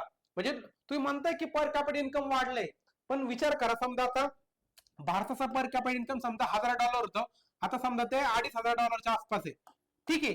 मी मान्य करतो तुमचं पर कॅपिटल इन्कम वाढलंय, पण मित्रांनो हा ऍव्हरेज आहे, हा देशाचा ऍव्हरेज आहे. प्रत्येक व्यक्तीचं वाढलंय का, नाही ना, काही झिरो असू शकतं ते. हे संपूर्ण देशाचा ऍव्हरेज आहे. आणि म्हणून बघा, डडले सियरचं काय म्हणणं आहे की तुम्ही जास्त फुशारी मारू नका की आमचं पर कॅपिटल इन्कम वाढलंय, तर बाकीची गोष्टी पहा, तुमचं दारिद्र्य झिरो झालंय का, कमी झालंय का. बेकारी आपल्याकडे पहा, सध्या सगळीकडे तरुणांचं, युवांचं आंदोलन चालू आहे की आम्हाला जॉब द्या, राईट. बेकारी आपल्याकडे आहे, म्हणजे आपल्याकडे डेमोग्राफिक डिव्हिडंड आहे, त्याचा वापर होतो का, नाही होत. आर्थिक विषमता आपल्याकडे कमी झाली का, नाही. तुम्ही ऑक्सफॅमचा रिपोर्ट ऐकला असेल बघा, ऑक्सफॅमच्या रिपोर्टनुसार काय रे, तर भारतातल्या जवळपास टॉप 10% लोकांकडे 70% एवढी भारताची वेल्थ आहे. टॉप 10 श्रीमंत लोक जे आहेत ना, 10% लोकांकडे, म्हणजे अंबानी अदानी सारखे लोक जे आहेत ना, ते 10% लोकांकडे भारताच्या 70% लोकांची संपत्ती आहे. एवढी संपत्ती त्यांच्याकडे आहे, एकवटलेली आहे. म्हणजे ही काय प्रकारची, एक प्रकारची असमानता का विषमता, लक्षात ठेवा. असं डडले सियर्सांचं म्हणणं होतं, राईट. तर तुम्ही असं कसं लक्षात ठेवू शकता डडले सियर्स, तर असं लक्षात ठेवा की हे जे आहे ना, हे डळमळीत झालेली विकास आहे, असं तुम्ही लक्षात ठेवा. डळमळीत झालेले विकास आहे, तर कोणाला त्याचा असंच फायदा झालेला नाही. नंतर पुढचा ऑर्थर लेक्सी. आता ऑर्थर लेक्सी यांचं काय म्हणणं आहे, याचं म्हणणं असं की विविध प्रकारचे सुख मिळवून देणाऱ्या संपत्तीची वाढ, म्हणजे तुम्ही जे काय वेगवेगळे ऐशोआरामाची तुम्हाला जिंदगी भेटते, ते मिळवून देणारी तुमची संपत्तीची वाढ म्हणे, ही तुमची आर्थिक प्रगतीचा खरा लाभ नाही. तुम्ही त्याला ऍज अ आर्थिक प्रगती म्हणू नका, राईट. ही जी संपत्ती आहे, या संपत्तीमुळे तुमच्या पुढे जर निवडीचे पर्याय वाढत असतील, म्हणजे तुम्हाला जर चॉईस, राईट, निवडीचे पर्याय म्हणजे ऑप्शन्स ऑफ चॉईस जर तुमच्या वाढत असतील, तुमचे चॉईस वाढले तर खरा फायदा आहे. येते लक्षात. म्हणजे नुसतं आयुष्यरामाची जी जिंदगी वाढली म्हणजे नाही, तर तुमच्या समोर चॉईस वाढलेत का, तुमचं फ्रीडम वाढलंय का, तर त्याला त्या ठिकाणी आर्थिक विकासांचं म्हणणे, कोणाचं, ऑर्थर लेक्स यांच्या बाबतीमध्ये. आणि मग आपल्या निवडीनुसार परिस्थितीला आकार देण्याची शक्ती संपत्तीच्या अभावी निर्माण होत नाही. काय म्हणलं त्यांनी, आपण जर आपल्या निवडीनुसार त्या ठिकाणी परिस्थितीला आकार देणारी शक्ती जर आपल्या निर्माण होत नसेल, तर मग काय कामाची. आणि ती निर्माण करणारे वातावरण उपलब्ध असणे, हे स्वातंत्र्य मध्यवर्ती मूल्यामध्ये अपेक्षित असते. म्हणजे त्यांनी फ्रीडमवर जास्त फोकस केलाय. नुसतं वेल्थ वाढून उपयोगकारी नाही, तुम्हाला तेवढं फ्रीडम ऑफ चॉईस झालंय का, तुम्हाला चॉईस आहे का. चॉईस आहे का लोकांना, नाही ना. लोकांकडे चॉईस आहे का, नाही. लोकांना काही गोष्टी मजबुरीने कराव्या लागतात. समजा असं समजा एखादी महिला पकडा म्हणजे एक महिला कन्सिडर करा, तिच्या घरामध्ये खूप संपत्ती आलेली आहे, तिचा नवरा खूप कमवतोय, पण तिला चॉईस क्रिएट झाल्यात का? ती स्वतःची डिसिजन स्वतः घेऊ शकते का? नाही ना. भले तिला सगळं पाहायला टीव्ही, फिरायला गाडी, पण तिची चॉईस आहेत की तिला समजा करिअर करायचे, तिला टीचिंग करायचे, तिला फील्डवर काम करायचे, तिला काही चॉईस भेटला का नाही भेटला, मग तिला काही कुठलं डेव्हलपमेंट झालं? याला डेव्हलपमेंट म्हणणार तुम्ही नाही. अर्थलेक्सी म्हणतात की तुमचा फ्रीडम ऑफ चॉईस त्या ठिकाणी वाढलेला पाहिजे तुम्हाला. म्हणजे बघा यांचं अमर्त्य सेन सारखं थोडक्यात म्हणणं आहे. अमर्त्य सेन यांचं पण सिमिलर म्हणणं आहे की तुमचं नुसतं तुमचं इन्कम वाढवून उपयोग नाही, तर बाकीच्या गोष्टी देखील त्या ठिकाणी पाहिजे. राईट. आपण म्हणतो ना की लेक्सी तर ट्रिक कसे बघा, फक्त तुमची लक्झरी वाढवून उपयोग नाही, लक्झरी वाढवणारी वेल्थ कामाची नाही, लेक्सी लक्षात ठेवा. फक्त लक्झरी वाढवणारी वेल्थ तुमच्या कामाची नाही, तर तुमच्या फ्रीडम ऑफ चॉईस देखील त्या ठिकाणी वाढलं पाहिजे, असा अर्थ लेक्सी म्हणणं आहे. पुढचे जेकब वायनर. आता जेकब वायनर नेमकं काय म्हणतात बघा, जेकब वायनरचं काय म्हणणं आहे, तर देशामधील दारिद्र्याचं प्रमाण कमी झालेलं नसेल. आता यांचं टार्गेट आहे कशावर? दारिद्र्य. डायरेक्ट फोकस कशावर करताय? दारिद्र्यावर. जेकब वायनर यांचं काय म्हणणं आहे की जर तुमच्या जेबमध्ये पैसे नसतील, आता ट्रिक कशी करेल बघा, जेबमध्ये पैसे नाही तुमच्या, आपण मेरे जेब में पैसे नाही म्हणजे काय रे, मी गरीब आहे, माझ्या जेबमध्ये पैसे नाही म्हणजे मी गरीब आहे, असं कोण म्हणतात? जेकब वायनर. जर माझं दारिद्र्य कमी होत नसेल तर मग त्या विकासाला विकास म्हणणार आहे का तुम्ही? तर नाही, असं जेकब वायनरचं म्हणणं आहे, लक्षात ठेवा. नाही, तो विकास कसा गेला? वाया गेला. जर जेबमध्ये पैसे नसतील तर विकास वाया गेला, अशी तुम्ही ट्रिक लक्षात ठेवा. नंतर पुढचे रॉबर्ट मॅकमारा. तर रॉबर्ट मॅकमारा POIQ लक्षात ठेवा, याच्यावर आयोगाने प्रश्न विचारलेला राज्यसेवा पुरवला. ह्याच्यामध्ये नेमकं त्यांनी काय म्हणलं होतं, विकसनशील अर्थव्यवस्थेमध्ये दरड उत्पन्नाची वाढ अपेक्षित आहे, मान्य करतो, विकास होतोय, तुमचे पर कॅपिटल इन्कम वाढतोय, हे अपेक्षितपणे मान्य करतो. पण हा फक्त एक फॅक्टर आहे का रे की तुमचा विकास होण्यासाठी? बाकीचे पण फॅक्टर आहेत. तुमच्या देशामध्ये कुपोषण आहे का? आहे ना. अजून भारतामध्ये बघा, तुम्ही अमरावती मेळ घाटामध्ये अजून कुपोषण आहे, बाल मृत्यू होतात का? आपल्याकडे चाइल्ड मॉर्टॅलिटी बघा ना, अजून आपल्याकडे 25 ते 30 दरम्यान आहे. नंतर निरक्षरता आहे का आपल्याकडे? हो, आपल्याकडे 11च्या जनगणनेनुसार फक्त 75% जनता, 75% आसपास जनता ही साक्षर आहे, म्हणजे अजून 25% जनता आपल्याकडे निरक्षर आहे. नंतर कमी आयुष्यमान. आपलं आयुष्यमान ज्या काय म्हणू शकतो आपण स्कॅन्डिनेव्हियन कंट्रीच्या बाबतीमध्ये तिकडे चांगले, आपल्याकडे कमी अजून पण. नंतर दारिद्र्य विषमतेची स्थिती, आपल्याकडे पॉवर्टी आपल्याकडे आहे का? आपल्याकडे 6.5% जनता अजून मल्टी डायमेन्शनल पुअर आहे. विषमता आपल्याकडे आहे का? हो, तुम्हाला मी सांगितलं ऑक्सफर्ड रिपोर्ट नुसार. म्हणजे ह्या सगळ्या गोष्टी बदलल्या का? फारशा नाही. आणि ते काय बोलतात, 1950 आणि 60च्या दशकातील आर्थिक वाढीचा लाभ विकसित देशातील 40% लोकसंख्येला झाला नाही. आता विकसनशील देश म्हणजे कुठले रे? तर भारत सारखे देश. राईट. भारत, साऊथ एशिया मधले, साऊथ अमेरिका मधले, आफ्रिका मधले काही देश, त्यांना आपण विकसनशील देश म्हणतो. यांच्यामध्ये काय झालेलं नाही, 40% लोकसंख्येला ऍज फायदा जास्त झालाच नाही 50 आणि 60च्या दशकामधील. आणि हे स्टेटमेंट त्यांनी विचारलं होतं POIQ मध्ये, लक्षात ठेवा. हे तुम्ही POIQ मध्ये जे अभ्यास कराल त्याचा तुम्हाला कळून जाईल. ठीक आहे. तर हे होतं मित्रांनो विकासाच्या मर्यादा मॉडेल. आता पुढचं तुम्हाला हे पाहायचं कन्सेप्ट म्हणजे आर्थिक विषमता आणि त्याच्यावरचे काय थिंकर. तर आर्थिक विषमता म्हणजे काय? Economic inequality. तर इकॉनॉमिक इनइक्वालिटीच्या बाबतीमध्ये डॉक्टर बोके जे आहेत ना, तर त्यांनी दुहेरी अर्थव्यवस्था सिद्धांत सांगितलाय. त्यांनी 2 प्रकारच्या अर्थव्यवस्था पकडलेल्या आहेत. त्यांचं म्हणणं काय, ज्या समाजामध्ये उत्पन्न वितरणामध्ये अत्यंतिक विषमता असते, म्हणजे जे उत्पन्नाचं वितरण होतं, डिस्ट्रीब्युशन ऑफ नॅशनल इन्कम जे होत असतं समाजामध्ये, त्याच्यामध्ये खूप सारी विषमता असते. त्या ठिकाणी फक्त ठराविक लोकांकडे खूप मोठा पैसा एकवटलेला असतो. जसं समजा भारतामध्ये पकडा, अंबानी अदानी सारखे जे मोठे श्रीमंत लोक आहेत, त्यांच्या म्हणजे मोनोपॉली त्यांची ओव्हर आपण म्हणू शकतो. तर ठराविक लोकांकडे त्या ठिकाणी पैसा एकवटलेला असतो, खूप सारा पैसा त्यांच्याकडे असतो. आणि म्हणून त्यांनी काय केलंय, अर्थव्यवस्थेचं विश्लेषण करताना, त्यात डेव्हलपिंग इकॉनॉमीचं विश्लेषण करताना तरी त्याचं 2 त्या ठिकाणी क्लासिफिकेशन केलंय. 2 कुठले रे? तर 2 आपण त्या ठिकाणी पाहणार आहे. एक आहे तुमचे ऍडव्हान्स वेस्टर्न सेक्टर, राईट, आणि दुसरं आहे तुमचं ट्रॅडिशनल इंडिजिनस सेक्टर. ठीक आहे. म्हणजे त्यांनी विश्लेषण करताना कुठली अर्थव्यवस्था म्हणजे विकसनशील अर्थव्यवस्थेचा त्या ठिकाणी अभ्यास करताना त्यांनी त्याचे 2 याच्यामध्ये काय केलेलं आहे, डिस्कशन केलंय. पहिल्यांदा ते बोलतायत पाश्चिमात्य क्षेत्र म्हणजे काय, ऍडव्हान्स वेस्टर्न सेक्टर. त्याच्यामध्ये नेमकं त्यांचं काय म्हणणं की हे जे ऍडव्हान्स नावच आहे बघा, आता तुम्हाला मी पाठ करायला सांगणार नाही कारण कन्सेप्च्युअल फॅक्टर या कन्सेप्च्युअल तुम्हाला लक्षात आलं की पाठ करायची गरज पडणार नाही, हे तुम्हाला वाचून देखील कळेल. आता बघा ऍडव्हान्स वेस्टर्न सेक्टर मध्ये काय होतंय, हे क्षेत्र कसं असतं रे, औद्योगिकरण झालंय, आधुनिक तंत्रज्ञान आलंय, आंतरराष्ट्रीय व्यापाराशी जोडलेलं आहे, याच्यामध्ये तुमचे औद्योगिक शहर आलेत, आधुनिक उद्योग आलेत, परकीय गुंतवणूक आली आणि जागतिक अर्थव्यवस्थेची निगडीत येते. म्हणजे काय, या ठिकाणी हे डेव्हलप आहे. लक्षात घ्या, म्हणलं ना आपण ऍडव्हान्स आहे आणि वेस्टर्न सेक्टर आहे. आणि आपण म्हणतो ना की भारतामध्ये वेस्टर्न भारताच्या बाबतीमध्ये सांगायचं झालं, आपण वेस्टर्न मॉडेल बऱ्यापैकी फॉलो करतो डेव्हलपमेंटच्या बाबतीमध्ये, राईट. म्हणजे आपल्याकडे म्हणजे जर एक्झाम्पल पकडायचं झालं तर हे एक सेक्टर आहे की ऍडव्हान्स वेस्टर्न सेक्टर, त्या ठिकाणी हे सगळे मॉडर्न टेक्नॉलॉजी, इंडस्ट्रियलायझेशन, अर्बनायझेशन त्या ठिकाणी झालेलं आहे. पुढचा प्रकारचं म्हणजे पौर्वत्य क्षेत्र, म्हणजे काय ट्रॅडिशनल इंडिजिनस सेक्टर, म्हणजे तुमचं स्थानिक पारंपरिक क्षेत्र. जसं की शेती बघा, शेती आपल्याकडे अजून आहे का? आहे. हस्तकला म्हणजे हँडीक्राफ्ट आहेत का? येस. नंतर आणि स्वयंपूर्ण अर्थव्यवस्थेवर आधारित आहे, म्हणजे अजून आपल्याकडे लोक सबसिस्टन्स फार्मिंग करतात, स्वतःच्या पुरतं कमावतात. अजून आपल्याकडे पारंपरिक पद्धतीने शेती चालते, पशुपालन चालतंय, हस्तकला हातमागावर आधारित उद्योग आहेत, राईट. म्हणजे नॉर्मली ते टेक्नॉलॉजीचा वापर जास्त करत नाहीत, मॉडर्नायझेशन त्यांच्याकडे नाही. थोडक्यामध्ये काय रे या ठिकाणी मॉडर्नायझेशन, राईट, म्हणजे मॉडर्नायझेशन या ठिकाणी जास्त नाही कोणामध्ये, ह्या ट्रॅडिशनल इंडिजिनस सेक्टर मध्ये. आला लक्षात? म्हणजे हे एकमेकांच्या कसे एकमेकांच्या जवळपास अपोजिट आपण म्हणूया, जवळपास अपोजिट आहेत. येते लक्षात? म्हणजे एवढं सिंपल हे, असं फक्त नाव लक्षात घ्या. कोण? डॉक्टर बोके यांनी दोन सांगितलेत, विकसनशील अर्थव्यवस्थेमध्ये असे दोन वेगवेगळे सेक्टर असतात.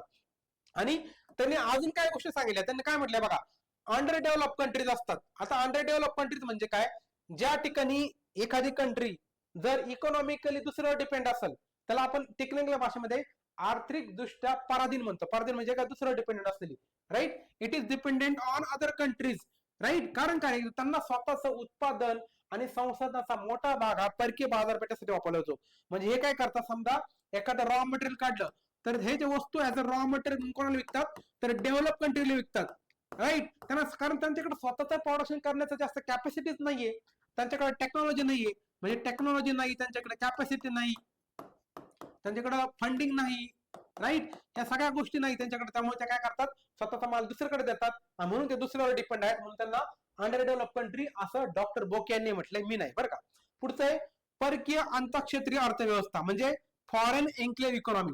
आता याच्यामध्ये काय होतं ना, अशी एखादी इकॉनॉमी असते, त्या ठिकाणी परकीय कंपनी आणि गुंतवणूकदार स्थानिक संसाधनाचा वापर करून फक्त त्यांच्यासाठी उपयोग करतात, मात्र त्या देशाच्या सर्वसामान्य नागरिकांना त्याचा फायदा होत नाही.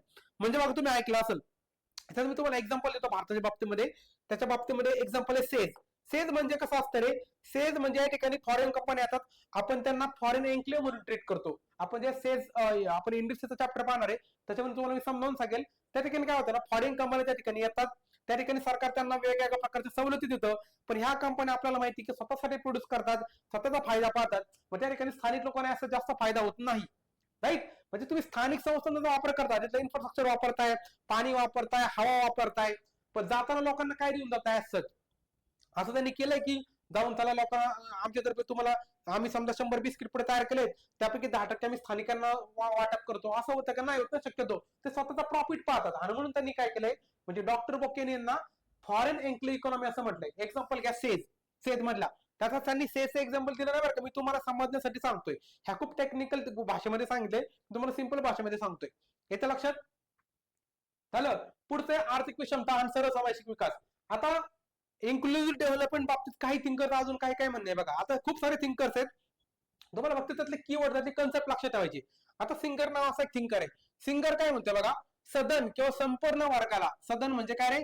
प्रॉस्परस एखादा क्लास असतो, समजा एखादा मिडल क्लास किंवा अप्पर क्लास, हे जे प्रॉस्परस क्लास आहेत, क्लास म्हणजे काय? वर्ग, समाजामध्ये असणारा एक वर्ग, यांना मिळणाऱ्या वाढीव संधीमुळे, त्यांना ज्या काय वाढीव ऑपॉर्च्युनिटी भेटतात, त्याच्यामुळे उत्पन्न त्यांच्याकडेच पूर्ण केंद्रित होतं आणि विषमता वाढते. म्हणजे बघा ना, भारतामध्ये एखादा कॉन्ट्रॅक्ट भेटत असेल, कोणाला भेटते?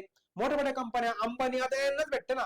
म्हणजे एक संपन्न वर्ग आहे, अंबानी अदानी यांना, त्यांच्याकडे ते त्यांची लॉबी वापरून, त्यांचं ते फायनान्शियल काय म्हणू शकतो आपण, वेल्थ वापरून, त्यांची ती कॅपॅसिटी बार्गेनिंग वापरून ते काय करतात?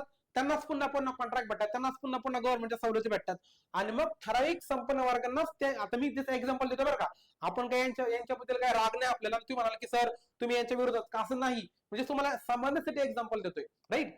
तर ठराविक वर्गांकडे काय होतं रे, त्यांना पुन्हा पुन्हा संधी भेटते, त्यांच्याकडेच त्या संधी केंद्रित होतात, आणि मग त्या ठिकाणी विषमता वाढत जाते, आणि मग उत्पन्नाची समान वाटणी, हे जे उद्दिष्ट आपण म्हणतो, तुम्ही नावाला फक्त फॉर्मल पॉलिसीमध्ये आणलंय फक्त, हे फॉर्मली, पण प्रत्यक्षात ते साध्य करणे कठीण आहे. आपण म्हणताना म्हणतो की सबका साथ सबका विकास, तुम्ही ऐकलं असेल, सबका साथ सबका विकास, पण सबका साथ सबका विकास करताना आपण हे खरंच ऍक्च्युअली इम्प्लिमेंट करतो का? राईट. सबका साथ सबका विकास ऍक्च्युअली पॉसिबल आहे का? पॉसिबल आहे ना, पण ते इम्प्लिमेंट होत नाही. कारण का गव्हर्नमेंटच्या काही प्रायोरिटी असतात. गव्हर्नमेंट फोकस करताना शक्यतो लार्ज इंडस्ट्रीयलला जास्त फेवर केलं जाऊ शकतं, राईट. त्या ठिकाणी तो वेगवेगळ्या फॅक्टर असतात, त्याला मी आपण पॉलिटिकल अँगल मध्ये जात नाही.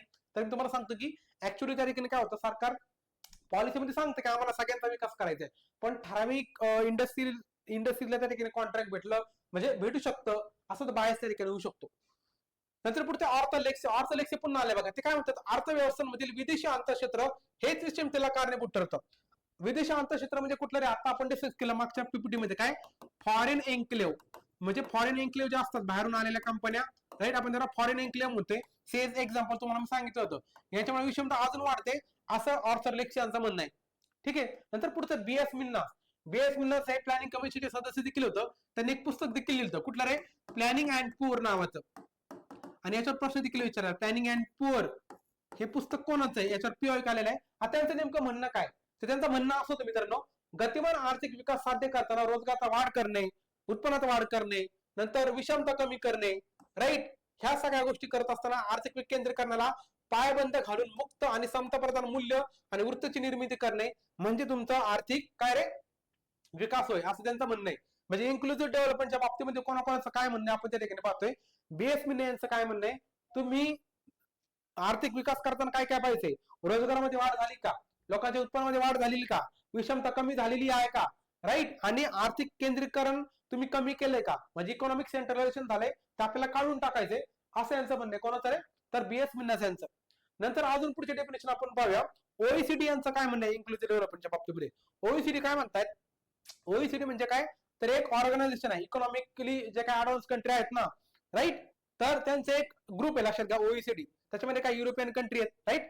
तर यांचं म्हणणं असतं की इन्क्लुझिव्ह डेव्हलपमेंट म्हणजे अशी इकॉनॉमिक ग्रोथ ज्याच्यामध्ये तुमचे जे वाढीचे फायदे आहेत ते कोणाकोणाला भेटतात, समाजामधील सगळ्या स्तरामध्ये जातात. म्हणजे गरीब श्रीमंत, ठीक आहे ना, महिला पुरुष, बालके वृद्ध, right, SC ST OBC open सगळ्यांना भेटतात.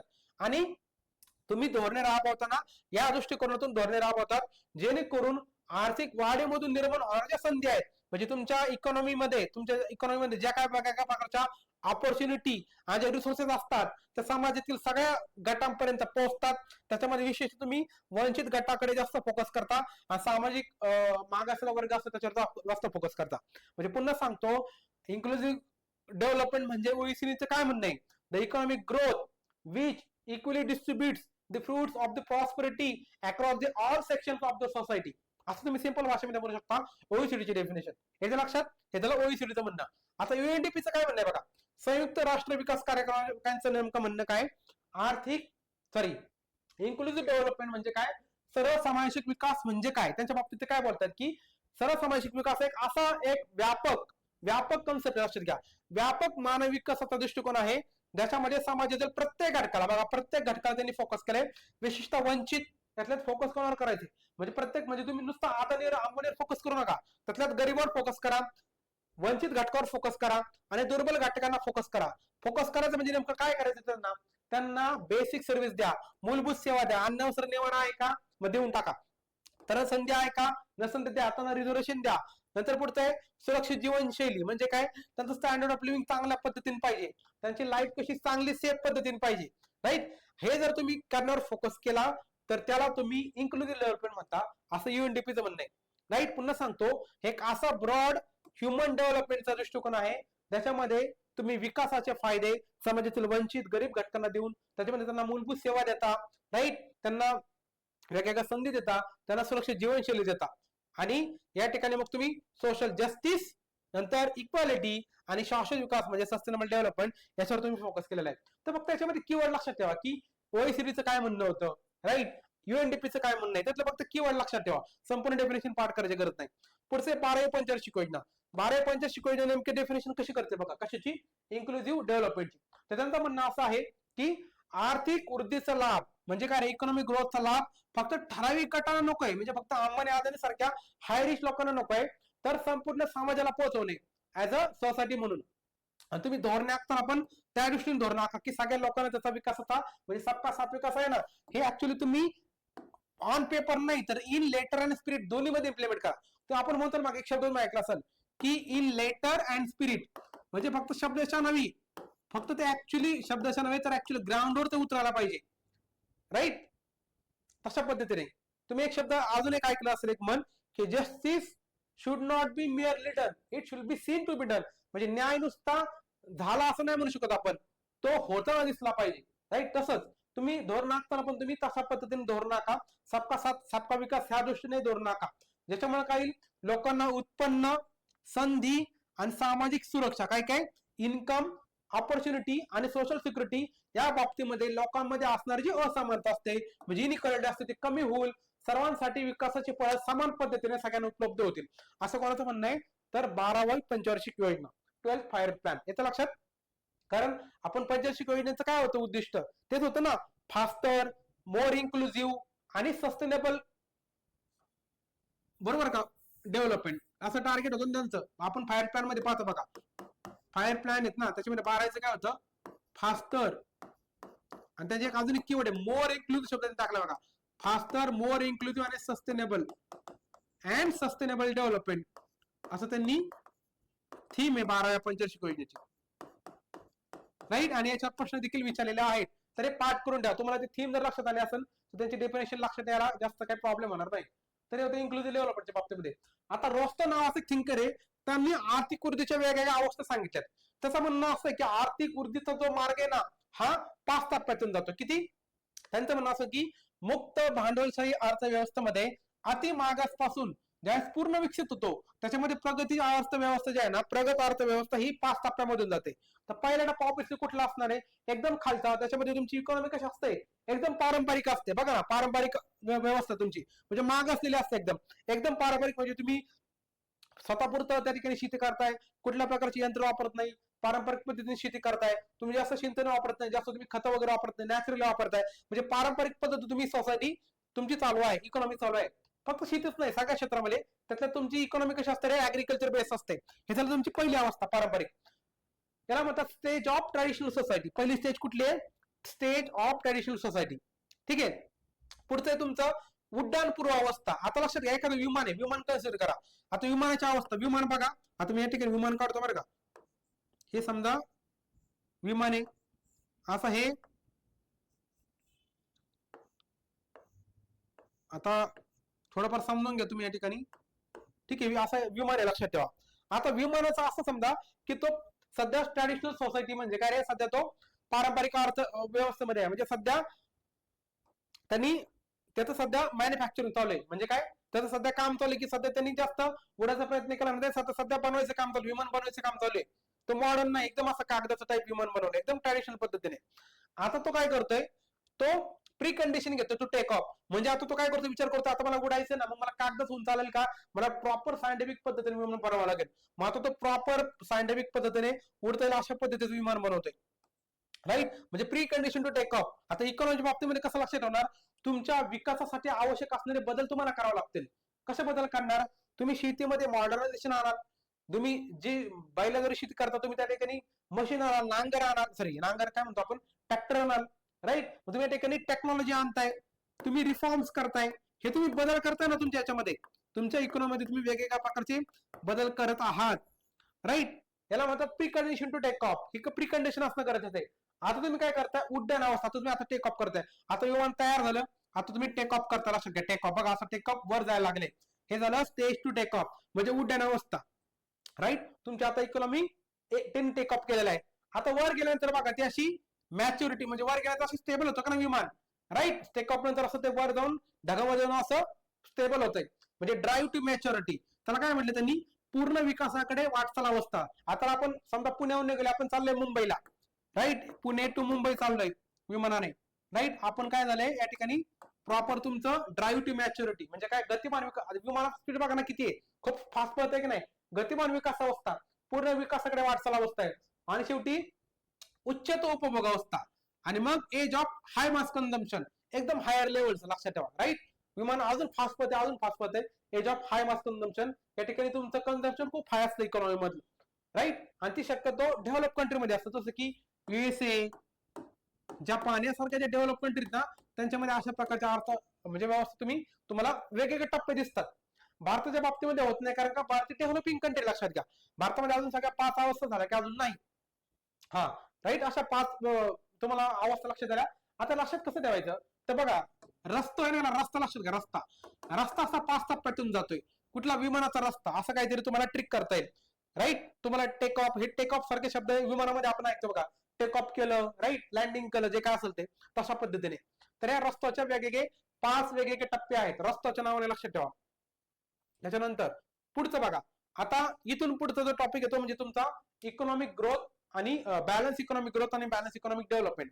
बॅलन्स इकॉनॉमिक ग्रोथ आणि काय तर बॅलन्स इकॉनॉमिक डेव्हलपमेंट अशा पद्धतीने आपल्याला ठिकाणी स्टडी करायचं आहे. राईट.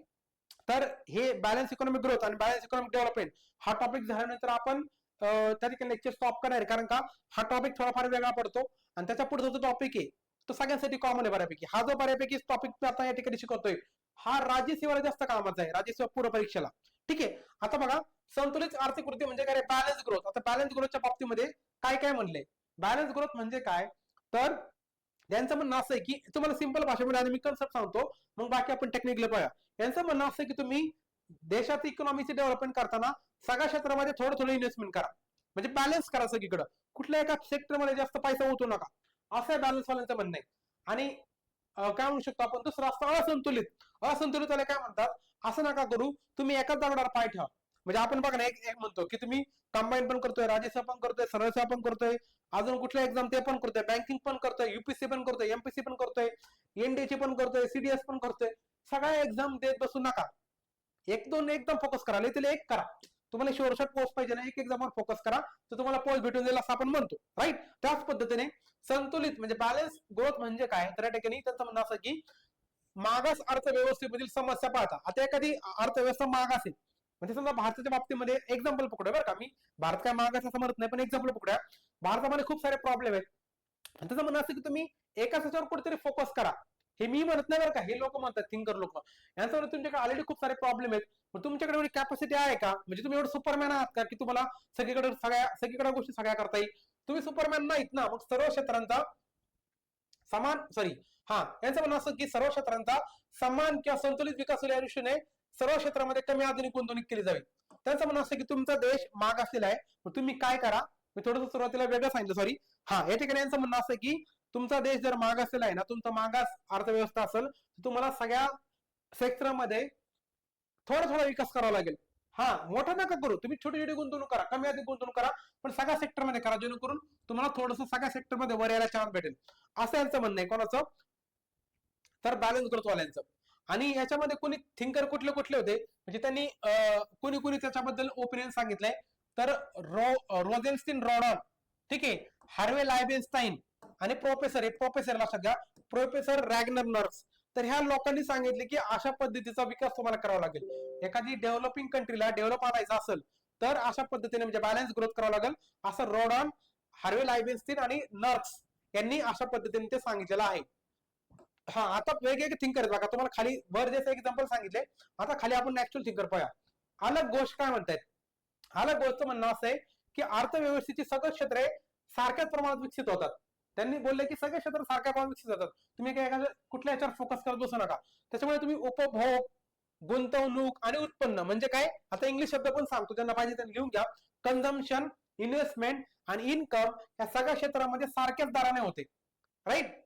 आणि अशा प्रकारच्या नियोजनाला ते काय बोलतात, संतुलित वृद्धी म्हणजे बॅलन्स ग्रोथ असं म्हणतात. कोण? अलग घोष. ते काय बोललेत आता सिंपल सांग, लक्षात घ्या की अलग घोष. तुम्ही काय बोलत की तुम्ही अलग करू नका सगळ्यांना, तुम्ही सगळीकडे सेम करा, असं ट्रिक लक्षात घ्या. सगळीकडे अलग करू नका, तर तुम्ही सगळीकडे संतुलित दराने करा, सगळीकडे सेम पद्धतीने करा. कुठले कुठले? उपभोग, गुंतवणूक आणि उत्पन्न सगळीकडे सारख्याच पद्धतीने होतं. काय म्हणजे अर्थव्यवस्थेचे क्षेत्र अशा प्रमाणात सेम प्रमाणात विकसित होतात, जेणेकरून तुमचं उपभोग, गुंतवणूक आणि उत्पन्न सगळीकडे सारख्याच दराने होतं, आणि म्हणून ते त्याला बॅलन्स ग्रोथ अप्रोच वापरतात. कोण? अलग घोष. नंतर पुढचा आरएफ हेरॉड. आरएफ हेरॉड लक्षात घ्या, PYQ याच्यावर आयोगाने प्रश्न विचारलाय. यांचं म्हणणं असं आहे की तुमच्या इकॉनॉमीमध्ये जर संतुलित वृद्धी होत असेल तर त्याच्यामुळे काय होतं, उत्पन्नाचा, उत्पादनाचा आणि नैसर्गिक साधन संपत्तीचा दर लक्षात घ्या, त्याच्यामध्ये समानता असते. पुन्हा सांगतो, इकॉनॉमिक ग्रोथ तुमची अशी असते, त्याच्यामुळे काय होतं, उत्पन्न म्हणजे काय, income, right, the rate of income, rate of production आणि रेट ऑफ नॅचरल रिसोर्सेस यांच्यामध्ये इक्वालिटी क्रिएट होते, असं आरएफ हेरॉडांचं म्हणणं. कोणाचं? आरएफ हेरॉड, लक्षात ठेवा. ठीक आहे ना. हे लक्षात ठेवा, उत्पन्न, उत्पादन आणि नैसर्गिक साधन संपत्ती याच्यामध्ये समानता, ही कीवर्ड फक्त लक्षात ठेवा. त्याच्यानंतर पुढचं आहे तुमचं डब्ल्यू लेविस. लेविसच्या बाबतीत तुम्हाला मी सांगितलं होतं बघा माहिती काय, त्याला विकास अर्थशास्त्राचा जनक मानलं जातं. ही is called as father of economic development किंवा फादर ऑफ डेव्हलपमेंटल इकॉनॉमिक्स. त्यांचं म्हणणं असतं की विकास कार्यक्रमामध्ये अर्थव्यवस्थेचे क्षेत्र अशा वेळी काय होतं ना, एकाच पद्धतीने विकसित होतात, जेणेकरून काय होतं तुमच्या कंट्रीमध्ये उद्योग, कृषी आणि देशांतर उपभोगासाठी उत्पादन, त्याचबरोबर निर्यातीसाठी उत्पादन यांच्यामध्ये समतोल साधला जातो. राईट. आणि या सगळ्यामध्ये एकाच वेळी समान विकसित होतात, असं डब्ल्यू लेविसनचं म्हणणं आहे. यांनी बघा आता सिमिलर ओपिनियन मांडलेत, फक्त काही कीवर्ड वेगळे आहेत. लेविसनचं काय म्हणणं आहे, उद्योग, कृषी समान पद्धतीने विकसित होतात, त्याचबरोबर तुम्ही जे उत्पादन करताय तर तुम्ही कन्झम्पशन साठी पण करताय आणि निर्यातीसाठी पण करताय, त्या सगळ्यांमध्ये समान पद्धतीने विकास साधला जातो, असं डब्ल्यू लेविसनचं म्हणणं होतं. याच्या लक्षात फक्त कीवर्ड लक्षात ठेवा.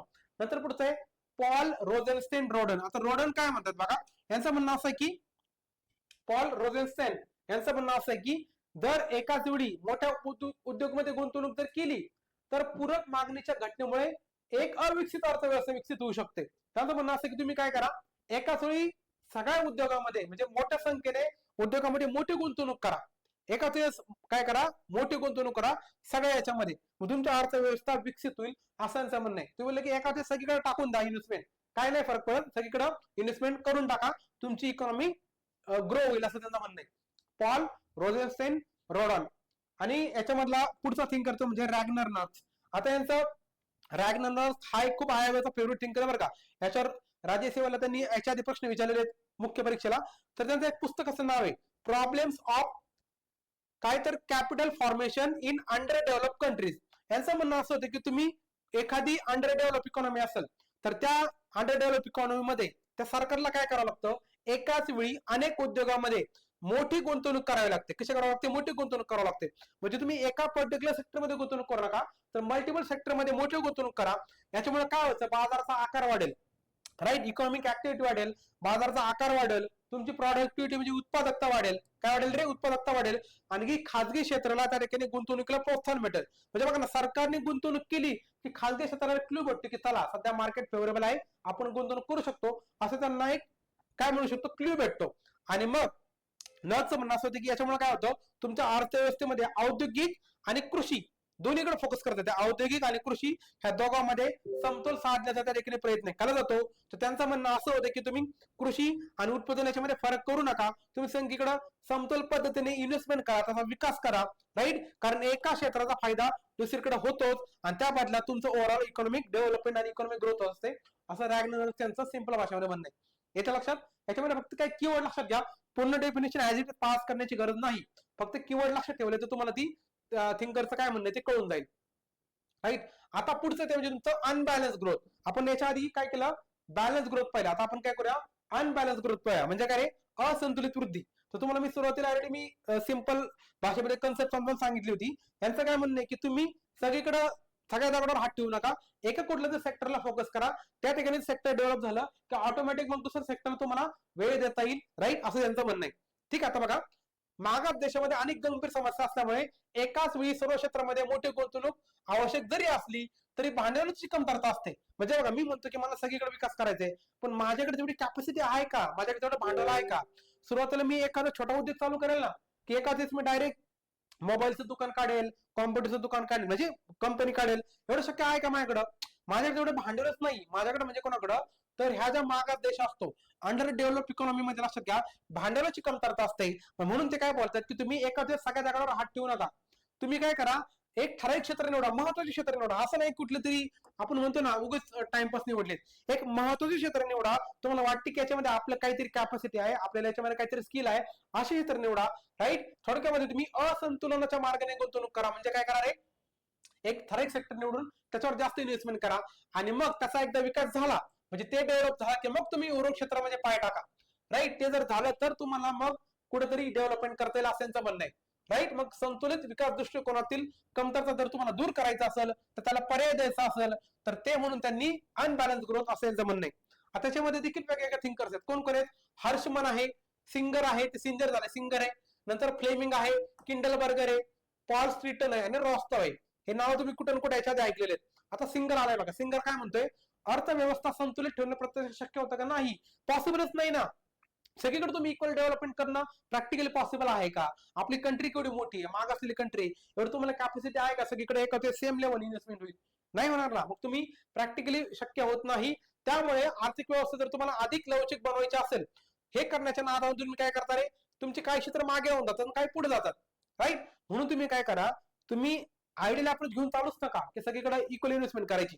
तुम्हाला हे मान्य करून चालावं लागेल की काही क्षेत्र मागे राहतील, काही पुढे जातील, आणि हेच आर्थिक हेच तुमच्या विकसनशील देशामधले रियालिटी असं यांचं म्हणणं आहे. कोणाचं?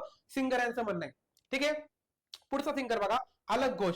अलग घोष यांचं काय म्हणणं आहे? अलग घोष यांचं म्हणणं आहे की असमतोल वृद्धीच्या तत्वानुसार म्हणजे अनबॅलन्स ग्रोथ ह्या प्रिन्सिपलनुसार नियोजनामध्ये आपण याच्यावर फोकस करतो की त्याच्यामध्ये त्या कालावधीमध्ये उत्पन्नापेक्षा तुम्ही गुंतवणूक जलद गतीने वाढते आणि उपभोगापेक्षा उत्पन्न तुमचं जलद गतीने वाढते.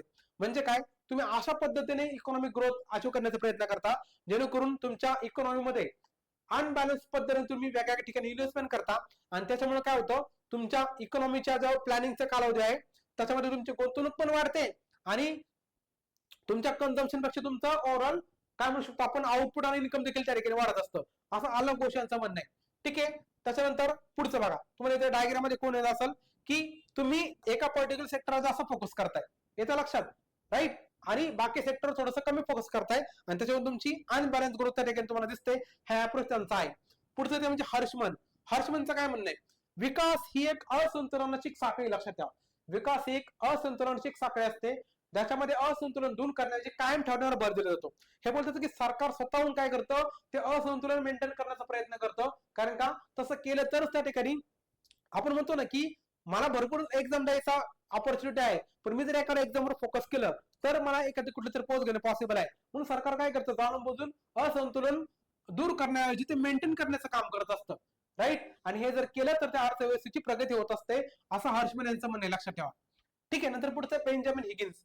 बेंजामिन हिगिन्सचं काय म्हणणं आहे, पूर्वनिर्धारित योजनेनुसार अर्थव्यवस्थेमध्ये जाणीवपूर्वक असंतुलन करणं हा आर्थिक वाढीचा उत्तम मार्ग आहे.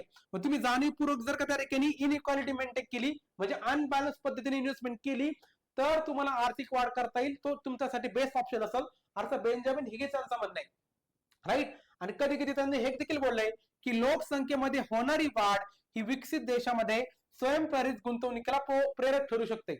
तर बेंजामिन हिगिन्स सारखा एक थिंकर त्यांनी विचारला होता, राईट. माझ्यामध्ये हाच विचारला होता, एकदा तुम्ही पीआयक्यू चेक करून बघा, आपण ते पीआयक्यू लेक्चर मध्ये पाहूया. तर त्याच्यामध्ये अशा पद्धतीचं स्टेटमेंट होतं काय, तर तुमच्या लोकसंख्येमध्ये जी वाढ होते इकॉनॉमीमध्ये, राईट, तर growth in population it acts as a catalyst. कशासाठी रे, it acts as a catalyst for what, स्वयंप्रेरित गुंतवणूक, म्हणजे सेल्फ इंड्यूस किंवा ऑटोनॉमस इन्व्हेस्टमेंट जे होते त्या कंट्रीमध्ये, ते कशावर होते, तर पॉप्युलेशन ग्रोथ होते म्हणून. कारण का, तर पॉप्युलेशनला लागतात वेगवेगळ्या वस्तू, त्यांच्या गरजा पूर्ण करण्यासाठी कोणतरी इन्व्हेस्टमेंट करणं गरजेचं आहे ना. मग ते कोण करतं, तर ती लोकसंख्येत होणारी वाढ हीच काय करते, ट्रिगर करते. कशाला, तर ऑटोनॉमस किंवा सेल्फ इंड्यूस इन्व्हेस्टमेंटला. ठीक आहे, असं त्यांचं म्हणणं आहे. थोडक्यामध्ये काय रे, आता सगळ्यांचा जर आपण कॉमन जर क्रक्स काढला तर आपण कॉमन क्रक्स असं म्हणू शकतो, तर असंतुलित विकास म्हणजे काय, मागास देशांना आर्थिकदृष्ट्या परवडेल याप्रमाणे जलद गतीने विकास होऊ शकणारी काही क्षेत्रे प्राधान्याने निवडायची. हे तर लक्षात, तुम्हाला जर विकासच करायचा ना, काही क्षेत्र प्रायोरिटी सेक्टर तुम्ही प्राधान्याने निवडा, त्याच्यामध्ये गुंतवणूक करायची, म्हणजे त्याच्यामध्ये इन्व्हेस्टमेंट करायची, आणि काय, त्याच्या विकासानंतर म्हणजे ते सेक्टर एकदा डेव्हलप झालं की त्यातून जर काय तुम्हाला निधी भेटतोय, त्याच्यातून तुम्हाला परतावा भेटतोय, सरप्लस भेटतोय, तर तुम्ही काय करता, इतर क्षेत्रामध्ये गुंतवणूक टप्प्याटप्प्याने सर्व क्षेत्र डेव्हलप करण्याचा प्रयत्न करता. या सगळ्यांना आपण अनबॅलन्स इकॉनॉमिक ग्रोथ असं म्हणतो, असं या सगळ्या थिंकरचं पण म्हणणं आहे, आणि ओव्हरऑल याचा क्रक्स आहे. येतं लक्षात. तर हे सगळं आहे.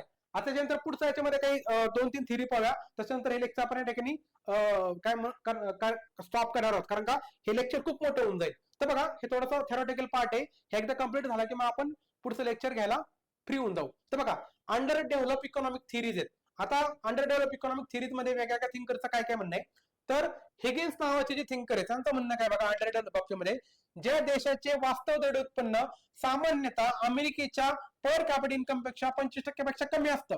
आता हिगिन्स बघा कसं म्हणतात की अंडर डेव्हलप इकॉनॉमी म्हणजे काय, जर एखाद्या कंट्री मधलं पर कॅपिटल इन्कम हे अमेरिकेच्या पर कॅपिटल इन्कम पेक्षा 25% पेक्षा कमी असेल, तर त्याला त्यांनी अंडर डेव्हलप इकॉनॉमी म्हणलंय. आता लक्षात कसं द्यायचं, ते तुम्हाला हिनवत आहेत बघा, हिनवत, आणि काय तुमचं इन्कम, हे तुम्हाला हिनवायचं काम करतात.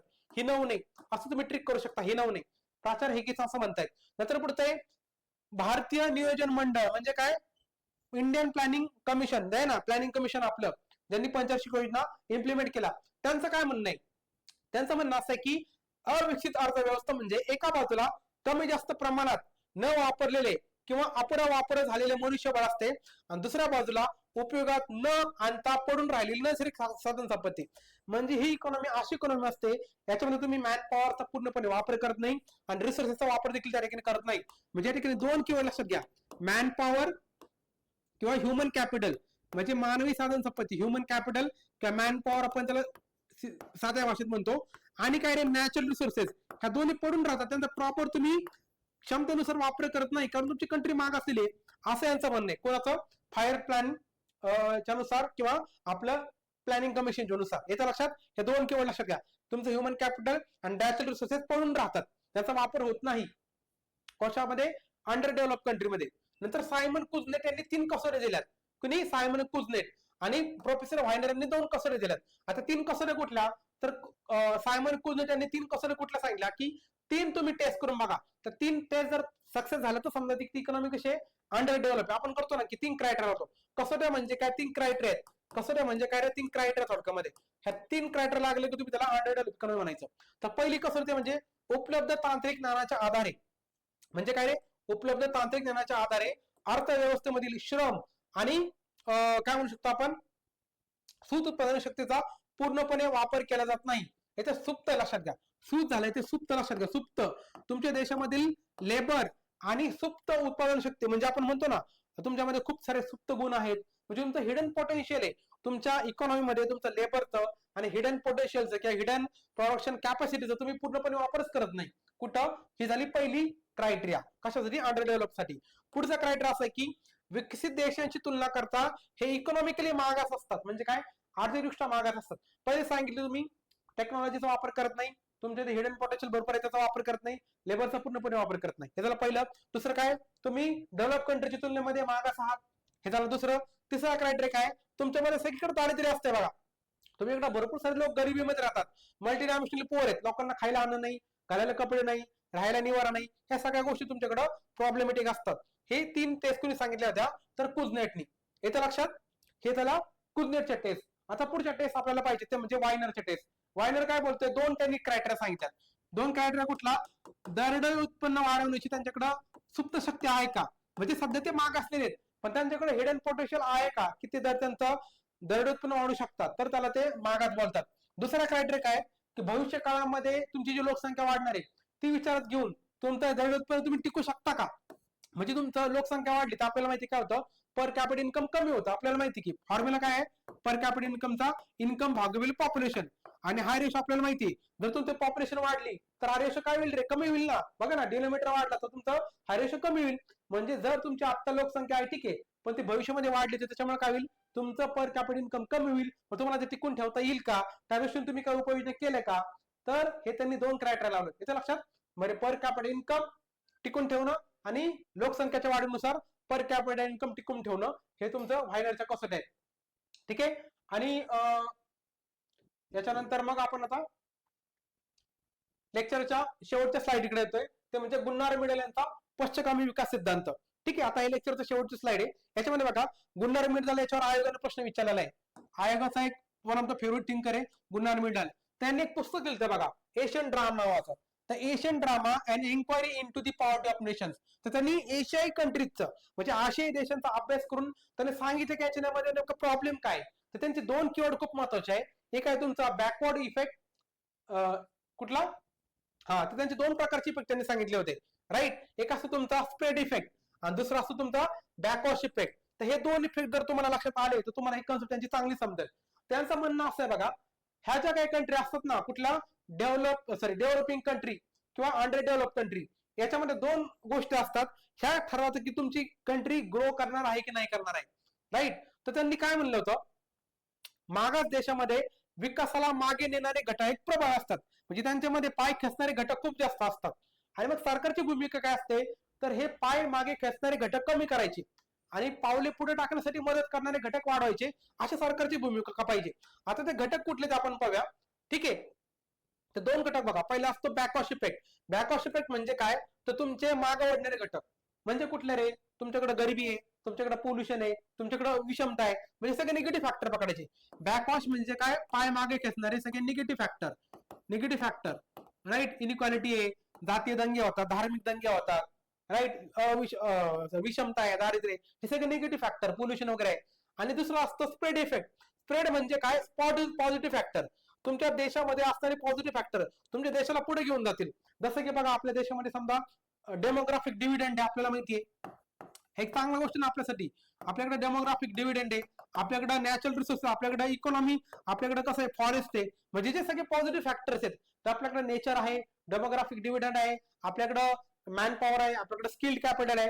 हे जर चांगलं असेल, आपण त्याला काय म्हणतो, स्प्रेड इफेक्ट म्हणतो. मग मला सांगा, तुम्हाला इकॉनॉमीला डेव्हलप करायचं असेल तर काय वाढवावं लागेल, स्प्रेड इफेक्ट वाढवावे लागतील ना, हे वाढवावे लागतील.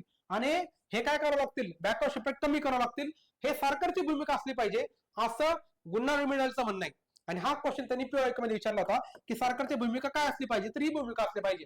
राईट. तर लक्षात घ्या, हा क्लासिकल इकॉनॉमिक्स आहे. कोण, गुन्हा मिडल. याचं म्हणणं असं आहे की तुमच्या देशामध्ये म्हणजे जगामध्ये खुला आंतरराष्ट्रीय व्यापार हा आर्थिक विकासाचा महत्वाचा स्रोत असून त्यातून सर्व देशांना समान फायदे होऊन सर्वांचा विकास होतो. पण गुडन मंडलचं म्हणणं असं आहे की आंतरराष्ट्रीय व्यापार विशेषतः मागास देशांच्या विकासाला चालना देऊ शकत नाही.